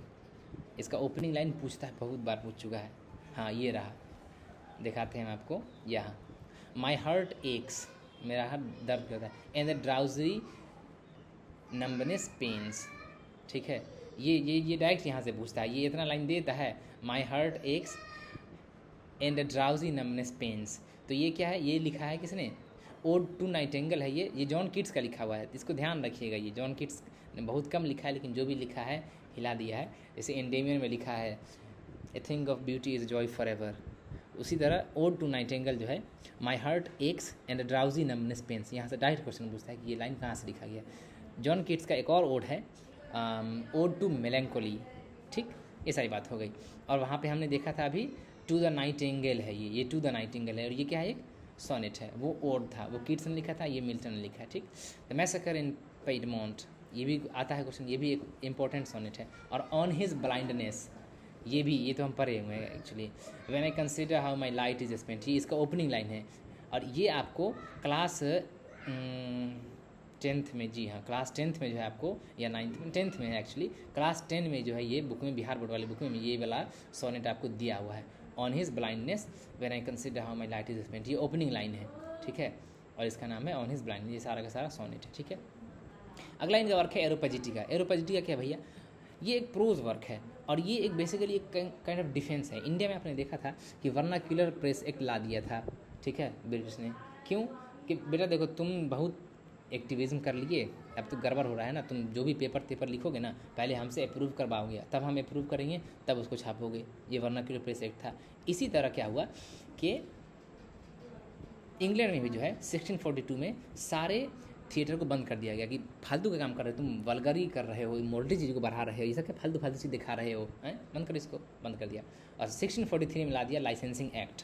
क्या लाइसेंसिंग एक्ट भाई, देखो बेटा, लाइसेंस लो, कुछ भी आप करोगे पहले लाइसेंस, हाँ, हम देखेंगे सही है तो अलाउ करेंगे, नहीं तो नहीं। तो वो लाइसेंसिंग एक्ट ऑब्वियस बात है कि जो भी किंग के खिलाफ होगा उसको नहीं वो लोग करने देंगे, या जो भी उनको अच्छा नहीं लगेगा, चाहे वो अच्छा ही क्यों ना हो, लाइसेंस। तो उसी के इसमें विरोध में या अपोजिशन में इन्होंने एरोपेजिटिका लिखा, ठीक है। ये एक फ्रीडम ऑफ प्रेस के लिए था, ठीक। इसका नाम था एरोपेजिटिका। एरोपेजिटिका क्यों नाम था कि एक जगह था एथेंस में, एरोपेगस, और ठीक है, एरोपेगस, जिसको फोरम ऑफ एथेंस कहा जाता था, जहाँ पर प्लेस ऑफ पब्लिक अपील था कि लोग अपने अपील को ले जा करके सुनाया करते हैं, मतलब वहाँ उनका जस्टिस उनको दिया जाता। तो इसी से इंस्पायर होकर के जो है इन्होंने एरोपेजिटिका इसका नाम रखा था। समझ गई इतनी बात, चलिए। अच्छा, जब ये ब्लाइंड तो इन्होंने 3 वर्क लिखा था, पैराडाइज लॉस्ट, ठीक है, पैराडाइज रिगेन्ड और सैमसन एगोनिस्टस, यानी इनके जितने मेजर वर्क हैं वो अंधे होने के बाद ही लिखा गया था। यानी सोचिए, जब गॉड आपसे कोई चीज़ छीन लेता है तो उसके बदले में आपको कुछ बहुत बड़े चीज़ दे भी देता है। तो ये पैराडाइज लॉस्ट, पैराडाइज रिगेन्ड और सैमसन एगोनिस्टस। और ये बेसिकली क्या करते थे, इनकी एक बेटी थी, ठीक है, वो उनको ये बोला करते थे और वो लिखा करती थी, तो कभी कभी वो भी झिल्ला जाती थी कि भाग, क्या पापा तंग कर दिए यार, छोड़ो, हम नहीं लिखेंगे, छोड़ देते हैं। उनकी बेटी थी, बेसिकली ये लिखा करती थी। पैराडाइज लॉस्ट 12 बुक में है, ओरिजिनली ये 10 बुक थी, हमने यहाँ भी देख लिया था, ठीक है। आगे चलिए। अच्छा, तो इन्होंने पैराडाइज लॉस्ट लिख दिया, ठीक है, और पब्लिश करा दिया। 1665 में कंप्लीट किया, 1667 में जो है वो क्या मतलब पब्लिश हो गया। उसके बाद ये इनके एक फ्रेंड थे जिसका नाम था थॉमस एलवुड, उसको बोला कि देखो भैया, हम एक पोम लिख दिए हैं, उसमें ऐसी बात है। तो बोले ठीक है। तो एडम का तो पैराडाइज छीन गया ना, पैराडाइज लॉस्ट हो गया, लेकिन क्या हुआ अगर उसका अगर फिर से पैराडाइज मिल गया, यानी कि रीगेंट हो गया, तो उनके कहने पर ही, थॉमस एलवुड के कहने पर ही, यानी उनके सजेशन पर इन्होंने लिखा पैराडाइज रीगेंड, कि पैराडाइज फिर से वापस मिल गया, ठीक। समझ गया बात, ठीक। और ये एक फ्रैगमेंट है बेसिकली स्टैंजा, जो कि सैमसन एगोनिस्टस से लिया गया है। Nothing is here for tears, nothing to wail or not the breast, nor weakness nor contempt. ये पूछ सकता है लाइन, ये ज़रूरी है इसीलिए हम दे दिए हैं सैमसन। ये इंपॉर्टेंट वर्क है उसका, ये इंपॉर्टेंट लाइन है, ठीक है। चलिए विलियम वर्ड्सवर्थ, ऊपर हमने देखा था कि विलियम वर्ड्सवर्थ ने सोनेट ऑन मिल्टन लिखा है, ठीक, ये जिसमें है thy soul was like a star and dwelt apart. तो विलियम वर्ड्सवर्थ ने ही लंदन 1802 करके एक सोनेट लिखा है, ठीक है, जिसमें ये लाइन आता है कि Milton you shouldst be living at this hour, कि मिल्टन तुम्हें अभी इस समय जो है ना जिंदा होना चाहिए था, हमारे साथ रहना होना चाहिए था, ठीक है। अच्छा, इनको हॉर्टन पोम्स के नाम से, इनको हॉर्टन पोम्स के लिए जाना जाता है जॉन मिल्टन को। क्यों हॉर्टन? बेसिकली ये जहाँ रहते थे ना उस जगह का नाम था हॉर्टन, तो उस जगह पर रह करके उन्होंने जितने पोम लिखे थे उनको हॉर्टन पोम्स के कलेक्शन के नाम से जाना जाता है, ठीक है। विलियम ब्लेक, ठीक है, the charge of light brigade वाले भैया, विलियम ब्लेक ने लिखा है, उनका एक वर्क था, पोम था basically, marriage of heaven and hell, ठीक है। उसमें ये कहा है, क्रिटिसाइज किया जॉन मिल्टन को कि he was a true poet and of the devil's party without knowing, कि ये डेविल्स पार्टी थे, शैतान के पार्टी की तरफ थे, बिना जानते हुए इस बात को, मतलब ये भले ही शैतान के पार्टी के थे लेकिन सच को जानते नहीं थे। ये विलियम ब्लेक ने एक्चुअली एक क्रिटिसिज्म है। और यहाँ से क्वेश्चन पूछता है कि who said John Milton to be of devil's party, तो ये विलियम ब्लेक ने कहा था किस वर्क में, marriage of heaven and hell, ठीक। चलिए, तो ये बात हो गई जॉन मिल्टन की मोटा मोटी बात है, ठीक है। इसको आप एक बार दोबारा और रिवाइज कर लीजिएगा, आ जाएगा। अगला नाम आता है हमारा जॉन बनियन का, ठीक है। यहाँ पे आप फोटो देख रहे हैं, ज़बरदस्त बंदा लग रहा है। जॉन मिल्टन के बाद जॉन बनियन का नाम आता है। ये प्रोज राइटर के बारे में हम पढ़ेंगे, वो उन्होंने पोइट्री लिखा है, ये सारी चीज़ लिखी है, लेकिन इन लोगों का नाम अब आता है प्रोज राइटर में। पहला नाम आता है जॉन बनियन का, ठीक है। जैसे कि प्यूरिटन का एक ग्रेटेस्ट वर्स राइटर या पोइट कह लीजिए जॉन मिल्टन है, उसी तरह ग्रेटेस्ट प्रोज राइटर जो है वो हमारे जॉन बनियन है, ठीक है। इन्होंने अपनी लाइफ के बारे में बताया है, ग्रेस अबाउंडिंग नाम के एक वर्क है इनका, जिसका full title grace amounting to होगा यहाँ पर, sorry, to the chief of sinners, ठीक है, grace abounding to the chief of sinners, जो कि 66 के। तो इनके लाइफ के बारे में हम जो भी जानते हैं वो इसी वर्क से जानते हैं। एक तरह से ये ऑटोबायोग्राफिकल वर्क है, और ये अपने आप को सिनर, बहुत बड़ा सिनर माना करते थे। क्यों? क्योंकि ये बचपन में क्या क्या करते थे कि संडे को जो है ना बॉल खेल लिया करते थे, जबकि संडे को चर्च जाना होता था। ये संडे को चर्च जाने की बजाय बॉल खेला करते थे और गरियाया करते थे, ये गाली उली दे दिया करते थे। तो इसकी वजह से जो है ये बहुत पछताते थे कि हम तो बहुत बड़े जो है सिनर हैं। तो उसी बात को उन्होंने यहाँ लिखा है, grace amounting to the chief of sinner, कि हम चीफ ऑफ सिनर हैं, मतलब इतना ज़्यादा जो है सिन करते हैं, पाप करते हैं, उसके बावजूद जो है ग्रेस अमाउंटिंग, मेरे ऊपर जो है भगवान की कृपा है, दया है। तो ये इस तरह से ये वर्क में इन्होंने यही बात, ये सारी बात लिखी है, ठीक है। अच्छा, इनके नेचर को आप देखेंगे कि इन्होंने जो वर्क लिखा है, तो बेसिकली आपको एक रिलीजियस बंदा मिलेगा, मतलब जो प्योर है, जो राइशियस है, जो कि अपने एक तरह से कहिए कि प्यूरिटन एग्जाम्पल है, कि अपने कैरेक्टर को प्योर रखता है, राइशियस है, ये सारी बात है, ठीक है। और क्यों? क्योंकि उस टाइम में ऐसा माहौल ही था, प्यूरिटन पीरियड था, तो आपको हम पहले ही बता दिए कि यहाँ पे रिलीजियस कमांड था, ठीक है, ये सारी चीज़ें। यहाँ पे क्या लिखा है कि with Bunyan's marriage to a good woman the real reformation in life began, कि जब जॉन बनियन की शादी एक अच्छी लड़की से हो गई, ठीक है, तो वो उसका real reformation in his life began. अच्छा, इनको जो डॉरी में जो है ना, दहेज में कुछ खास नहीं मिला था, बहुत कम चीज़ मिला था, मतलब कुछ डिशेज और कुछ किताबें। इनकी वाइफ जो 2 किताब लेकर के आई थी अपने साथ, ठीक है। आगे है कि इनको जो है ना जेल कर दिया गया। क्या है? ये बेसिकली एक प्रीचर थे, धर्म के बारे में अच्छा नॉलेज था, तो ये प्रीच किया करते थे। तो एस्टैब्लिश चर्च बोले कि देखो बेटा, ज़्यादा हीरो मत बनो, ये सब प्रीचिंग व्रीचिंग बंद करो, अपना काम धाम करो, शादी हुई है उसको देखो, ये सब हम पर छोड़ दो, हम चर्च वाले हैं, हम पादरी, हम करेंगे। तुम क्या कर रहे यार, ये सब ये सब नहीं करना चाहिए ना। बोलना ऐसा थोड़ी होता है, नहीं करेंगे काबिल है कर, तू करेंगे ही हम, अपना ये करते रहें, मीटिंग वूटिंग करते रहें, गैदरिंग, वहाँ पे लोगों को धर्म के बारे में बताना, प्रीच करना। तो अच्छा ये बात है, हाँ नहीं मानोगे ना, रुको, को जेल में धरवा देते थे। इसको 10 साल जो है ना, इनको जेल में धर दिया, ठीक है, इनको 10 साल तक जेल में दिया हुआ था। और 10 साल ये क्या कर रहे थे? 10 साल जो है ये जेल में 2 काम किए। पहला काम बाइबल पढ़ें, और दूसरा काम इन्होंने किया, जॉन फॉक्स का एक किताब था द बुक ऑफ मार्टर्स, ठीक है, उसी को पढ़ा। तो ये दोनों किताब का इनका बहुत ज़्यादा इन्फ्लुएंस है। और उसी के बाद इन्होंने लिख दिया क्या, द पिलग्रिम्स प्रोग्रेस, ठीक है, पिलग्रिम्स प्रोग्रेस, जो कि 1678 में पब्लिश हुई थी। पिलग्रिम्स प्रोग्रेस के बारे में ये कहा जाता है कि बाइबल के बाद जो सबसे ज़्यादा किताब पढ़ी गई है ना, वो पिलग्रिम्स प्रोग्रेस ही है। और पिलग्रिम्स प्रोग्रेस एक ट्रेजिडी एलिगरी है। यहाँ पे आप देख सकते हैं ये पिलग्रिम प्रोग्रेस, ये देखिए ये ओरिजिनल प्रिंट है, ठीक है। यहाँ पे पिलग्रिम्स प्रोग्रेस देखिए, यहाँ पे ऊपर में भी FS की तरह लिखा गया था। और ये एक ड्रीम एलिगरी है, basically religious allegory. Dream allegory मतलब कि इसमें जो स्टार्ट इस तरह का थीम है कि राइटर सोए हुए थे, उनको ड्रीम में क्राइस्ट आए या सारी चीज़ें हुई, तो उसको ड्रीम एलिगरी कहते हैं। तो द पिलग्रिम्स प्रोग्रेस एक ड्रीम एलिगरी है और बाइबल के बाद इंग्लिश मीडियम में, इंग्लिश लैंग्वेज में पढ़ी जाने वाली सेकेंड सबसे ज़्यादा पढ़ी जाने वाली किताब है, ठीक है। अच्छा, पिलग्रिम प्रोग्रेस के बारे में हमने देखा था ऊपर में क्या कि रॉबर्ट हैरी का एक कलेक्शन है द टेम्पल, उसमें एक पोएम है द पिलग्रिम, उसी का इस पर इन्फ्लुएंस था, ठीक है। इन सब चीज़ को आपको ध्यान में रखना है। चलिए आगे चलते हैं। हाँ, कहता है कि दुनिया वर्ल्ड लिटरेचर के पास जो है 3 ग्रेटेस्ट एलिगरी है। स्पेंसर का फेरी क्वीन हमने देखा था, दांते इटली वाले दांते डिविनिया कॉमेडिया, डिविनिया कॉमेडिया का 3 पार्ट है, पुर्गेट्रियो, पैराडीजो और इन्फर्नो, जी यही तीनों है, इन्फर्नो, पुर्गेटियो और पैराडीजियो, 3 पार्ट में है, पूछ सकते हैं आपसे। दांते का डिवाइन कॉमेडी और बनियन का पिलग्रिम्स प्रोग्रेस। तो कहा है कि ये तीनों एलिगरी है, ठीक है। पहला पोइट को अच्छा लगता है, स्पेंसर का जो है वो पोइट को अच्छा लगता है, और सेकेंड स्कॉलर्स को अच्छा लगता है, जो लिटरेचर के स्कॉलर होते हैं उनको डिविनिया कॉमेडी अच्छा लगता है।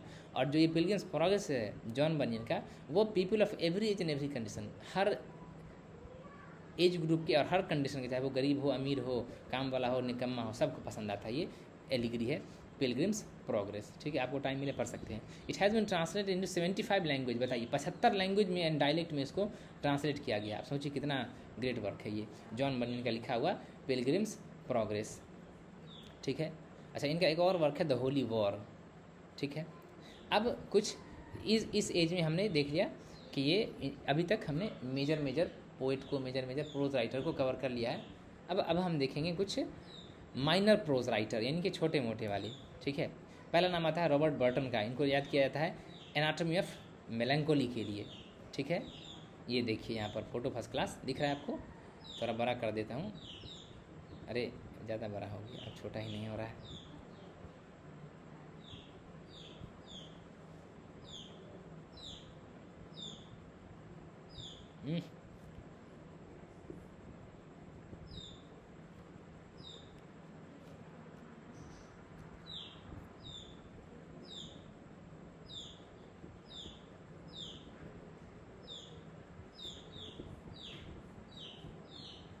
रुक जाइए थोड़ा सा,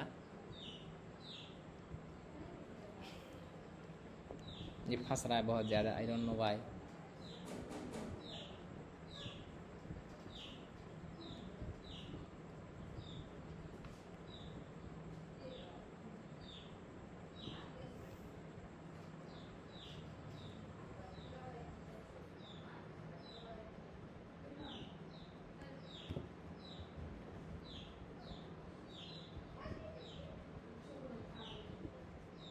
अरे क्या हो गया भैया,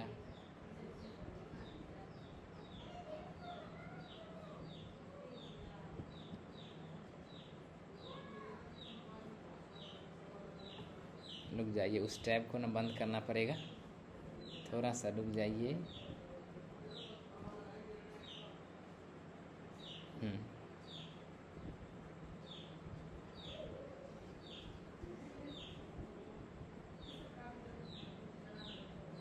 चलिए, सॉरी, होता है, टेक्निकल चीज़ें फंस जाता है, और रिकॉर्डिंग होने की वजह से ना गर्म हो जाता है, इसीलिए और प्रॉब्लम होता है। चलिए, हाँ, तो रॉबर्ट बर्टन है पहले माइनर, आप लोग हैं कि चलिए, नहीं है तो ठीक तो है।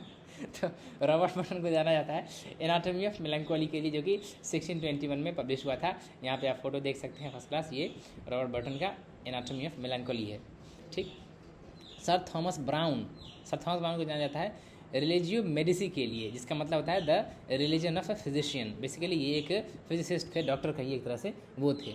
तो इनका वर्क है रिलीजियो मेडिसी, ठीक। अच्छा, इसी से सटा हुआ थोड़ा सा रिलेटेड नाम है रिलीजियो लैकी, इसीलिए हम नोट करके लिख दिए हैं, और जिसका मतलब होता है the religion of layman.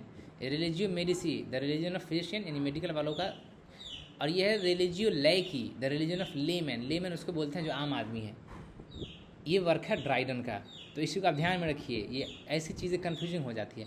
Religio Medici Thomas brown और रिलीजियो लैकी, ठीक है, वो जॉन ड्राइडन, ठीक। अच्छा, थॉमस ब्राउन का ही कोई दूसरा वर्क है, दो और वर्क है, एक वल्गर एरर्स और अर्न बेरियल, ठीक। अच्छा, अर्न बेरियल का दूसरा नाम है हाइड्रोपैथिया, ठीक है। अगला नाम आता है जेरेमी टेलर का, उनका वर्क है the liberty of professing the holy living and holy dying.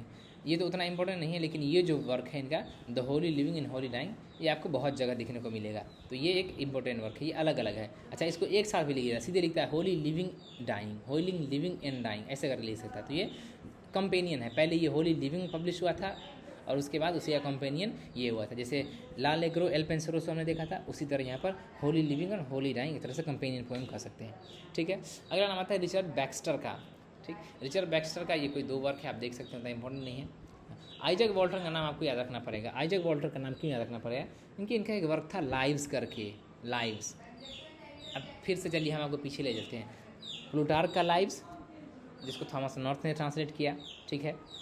Johnson का लाइव्स, जिसमें उन्होंने सारे इमिनेंट इंग्लिश पोइट्स को लिखा, ठीक है। और ये आइजैक वॉल्टन का लाइव्स, इसमें भी उन्होंने पोइट्स के बारे में ही लिखा है, यहाँ देख रहे हैं, ठीक है। और ये इसलिए इम्पोर्टेंट हो जाता है क्योंकि कहा जाता है ये कि ये beginning of the modern biographical writing है। जय देखिए कि जो मॉडर्न बायोग्राफिकल राइटिंग है उसका बिगिनिंग लाइव्स को कहा जाता है, जो कि लिखा है आइजैक वॉल्टन ने। जॉनसन ने भी लाइव्स लिखा है, प्लूटार्क ने भी लाइव लिखा है, लेकिन मॉडर्न ऑटोबायोग्राफिकल राइटिंग का जो कहा जाता है कि पायनियरिंग वर्क है वो है लाइव्स, ठीक है, ठीक है। इन्हीं का आइजैक वॉल्टन का ही था एक द कंप्लीट एंगलर, ठीक है। ये एक वर्क था, ये पूछता है, ये भी पूछता है, और ये फिशिंग पे लिखी गई है, यानी मछली कैसे मारते हैं उन सारी चीज़ों पे लिखी गई है। ये आइजैक वॉल्टन का है द कंप्लीट एंगलर, ठीक है। तो ये इतनी बात हो गई, ये माइनर थे, ये मेजर थे, पोइट्री प्रोज सारा देख लिए, ठीक है। अब हम इस पीरियड का हम थोड़ा सा समरी देख लेते हैं, जितनी चीज़ों को पढ़ा है उसको हम बेसिकली एक थीम के तौर पर समझ लेते हैं, बाकी सारा फैक्ट और इन्फॉर्मेशन तो आपके ऊपर मिल ही जाएगा, ठीक है। समरी लिख लेते हैं। The half century between 1625 and 1675 is called the Puritan age, के 25 से लेकर के 75 का जो है लगभग हाफ सेंचुरी होता है, उसको हम प्यूटन एज बोलते हैं, ठीक है। और ये दो रीजन से जो है जाना जाता है, प्यूटन कहा जाता है। क्यों? क्योंकि इसमें जो प्यूटन स्टैंडर्ड्स थे, यानी purity, religious philosophical teachings, the base of religion on morality and all that, तो इस वजह से इसको प्यूटन एज माना जाता है। और दूसरा इसको प्यूटन इसलिए माना जाता है कि इसमें के जो मेजर फिगर थे वो जॉन मिल्टन थे, जो कि खुद एक प्यूटन थे, तो इसीलिए इसको हम प्यूटन एज बोलते हैं। Historically the age was one of the tremendous conflict, कि इस एज में कॉन्फ्लिक्ट बहुत था, ठीक है। क्या है, हमने देखा था किस तरह चार्ल्स वन को बिहेड कर दिया गया, क्रॉमवेल गवर्नमेंट बनी, कॉमनवेल्थ गवर्नमेंट, फिर चार्ल्स सेकेंड का जो है रिस्टोरेशन हुआ, ये सारी चीज़ें, तो इसकी वजह से जो है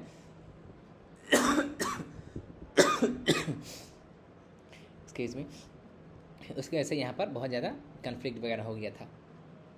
the Puritan struggle for righteousness and liberty, ठीक, ऊपर भी देखा था क्योंकि यहाँ पे ये लोग राइशियसनेस और लिबर्टी के लिए जो है स्ट्रगल किए, ठीक है। In his struggle for liberty the Puritan overthrew corrupt monarchy, corrupt monarchy हम बता दें किस तरह की जो मोनार्की थी, अयाश थी, तो उसको इन्होंने ओवरथ्रू कर दिया, ठीक है। बिहेडेड चार्ल्स वन का जो है बिहेड कर दिया, सर धर से अलग कर दिया गया, और एस्टेब्लिश्ड कॉमनवेल्थ अंडर क्रॉमवेल जी। तो कॉमनवेल्थ गवर्नमेंट जो है वो ओलिवर क्रॉमवेल के अंदर जो है इन्होंने उसको एस्टेब्लिश किया था चार्ल्स वन को बिहेड करने के बाद, यानी कि मोनार्की को ओवरथ्रो कर दिया, ठीक है। और कॉमनवेल्थ गवर्नमेंट जो है एस्टेब्लिश हुआ था, एक तरह का डेमोक्रेसी, वो ओलिवर क्रॉमवेल द्वारा लेड बाय ओलिवर क्रॉमवेल, ठीक। The Commonwealth lasted by few years, यानी कॉमनवेल्थ भी ज़्यादा दिन तक नहीं चला था, ठीक है। और 1660 में फिर से जो है चार्ल्स सेकेंड जो है क्या हो गया था, रेस्टोर हो गया था। और फिर यहीं 1660 यानी चार्ल्स सेकेंड के रेस्टोर के बाद, ये चार्ल्स सेकेंड फ्रांस में था एग्जाइल में और अटैक करिए थे इन लोगों पर, जीत गए थे ये। चार्ल्स सेकेंड 1660 में रेस्टोर हो गया था, फिर से मोनार्क बन गया था किंग, और तब यहाँ से 1660 के बाद से रेस्टोरेशन पीरियड जो है वो शुरू हो जाता है, ठीक है ना। यहाँ पर लिखा हुआ है कि प्यूटन पीरियड पर एंड हो गया, यानी कि चार्ल्स सेकेंड के रेस्टोरेशन के बाद जब वो फिर से राजा बन गया, मोनार्क बन गया, तो ठीक है। The age has no distinct limit, इसका कोई डिस्टिंक्ट लिमिट नहीं है कि इतना से इतना ही प्यूटन एज है। एक तरफ आप देखेंगे तो ये प्यूटन एज जो है एलिजाबेथ पीरियड के साथ ओवरलैप करेगा, और दूसरी तरफ रेस्टोरेशन पीरियड यानी कि ये चार्ल्स सेकंड के आने के बाद भी ये उस पर ओवरलैप करता है, तो इसका कोई डिस्टिंक्ट लिमिट नहीं है। तो हमने इतना कुछ सारा कुछ जो है देख लिया है, किस तरह से ये स्टार्ट हुआ, मेजर पोइट्स क्या थे, मेजर प्रोज राइटर, उनके फेमस वर्क, इन सारी चीज़ों को देख लिया है। ठीक है, हमारा प्यूरिटन एज जो है लगभग ख़त्म हो गया है। इसमें हर एक फैक्ट आपको मिल जाएगा जहाँ से एग्ज़ाम में क्वेश्चन आते हैं टीजीटी पीजीटी लेवल तक के। ठीक है, क्योंकि मैं बहुत सारे अलग अलग कंटेंट को उठा करके फिर वहाँ से नोट्स बनाए हुआ। एक आध दो पॉइंट हो सकता है जो कि छूट गया हो, फिर भी मेरी कोशिश रही है कि उसको भी ना छोड़ा जाए। आप इस नोट को एक बार दो बार गो थ्रू हो जाएंगे, ठीक है, एक बार फिर से वीडियो को देख लेंगे, तो आपका प्यूरिटन एज जो है लगभग पूरी तरह से फिनिश हो जाएगा। So that's it for today, and we shall meet again the next Sunday. If you have got any question, you can go ahead and ask.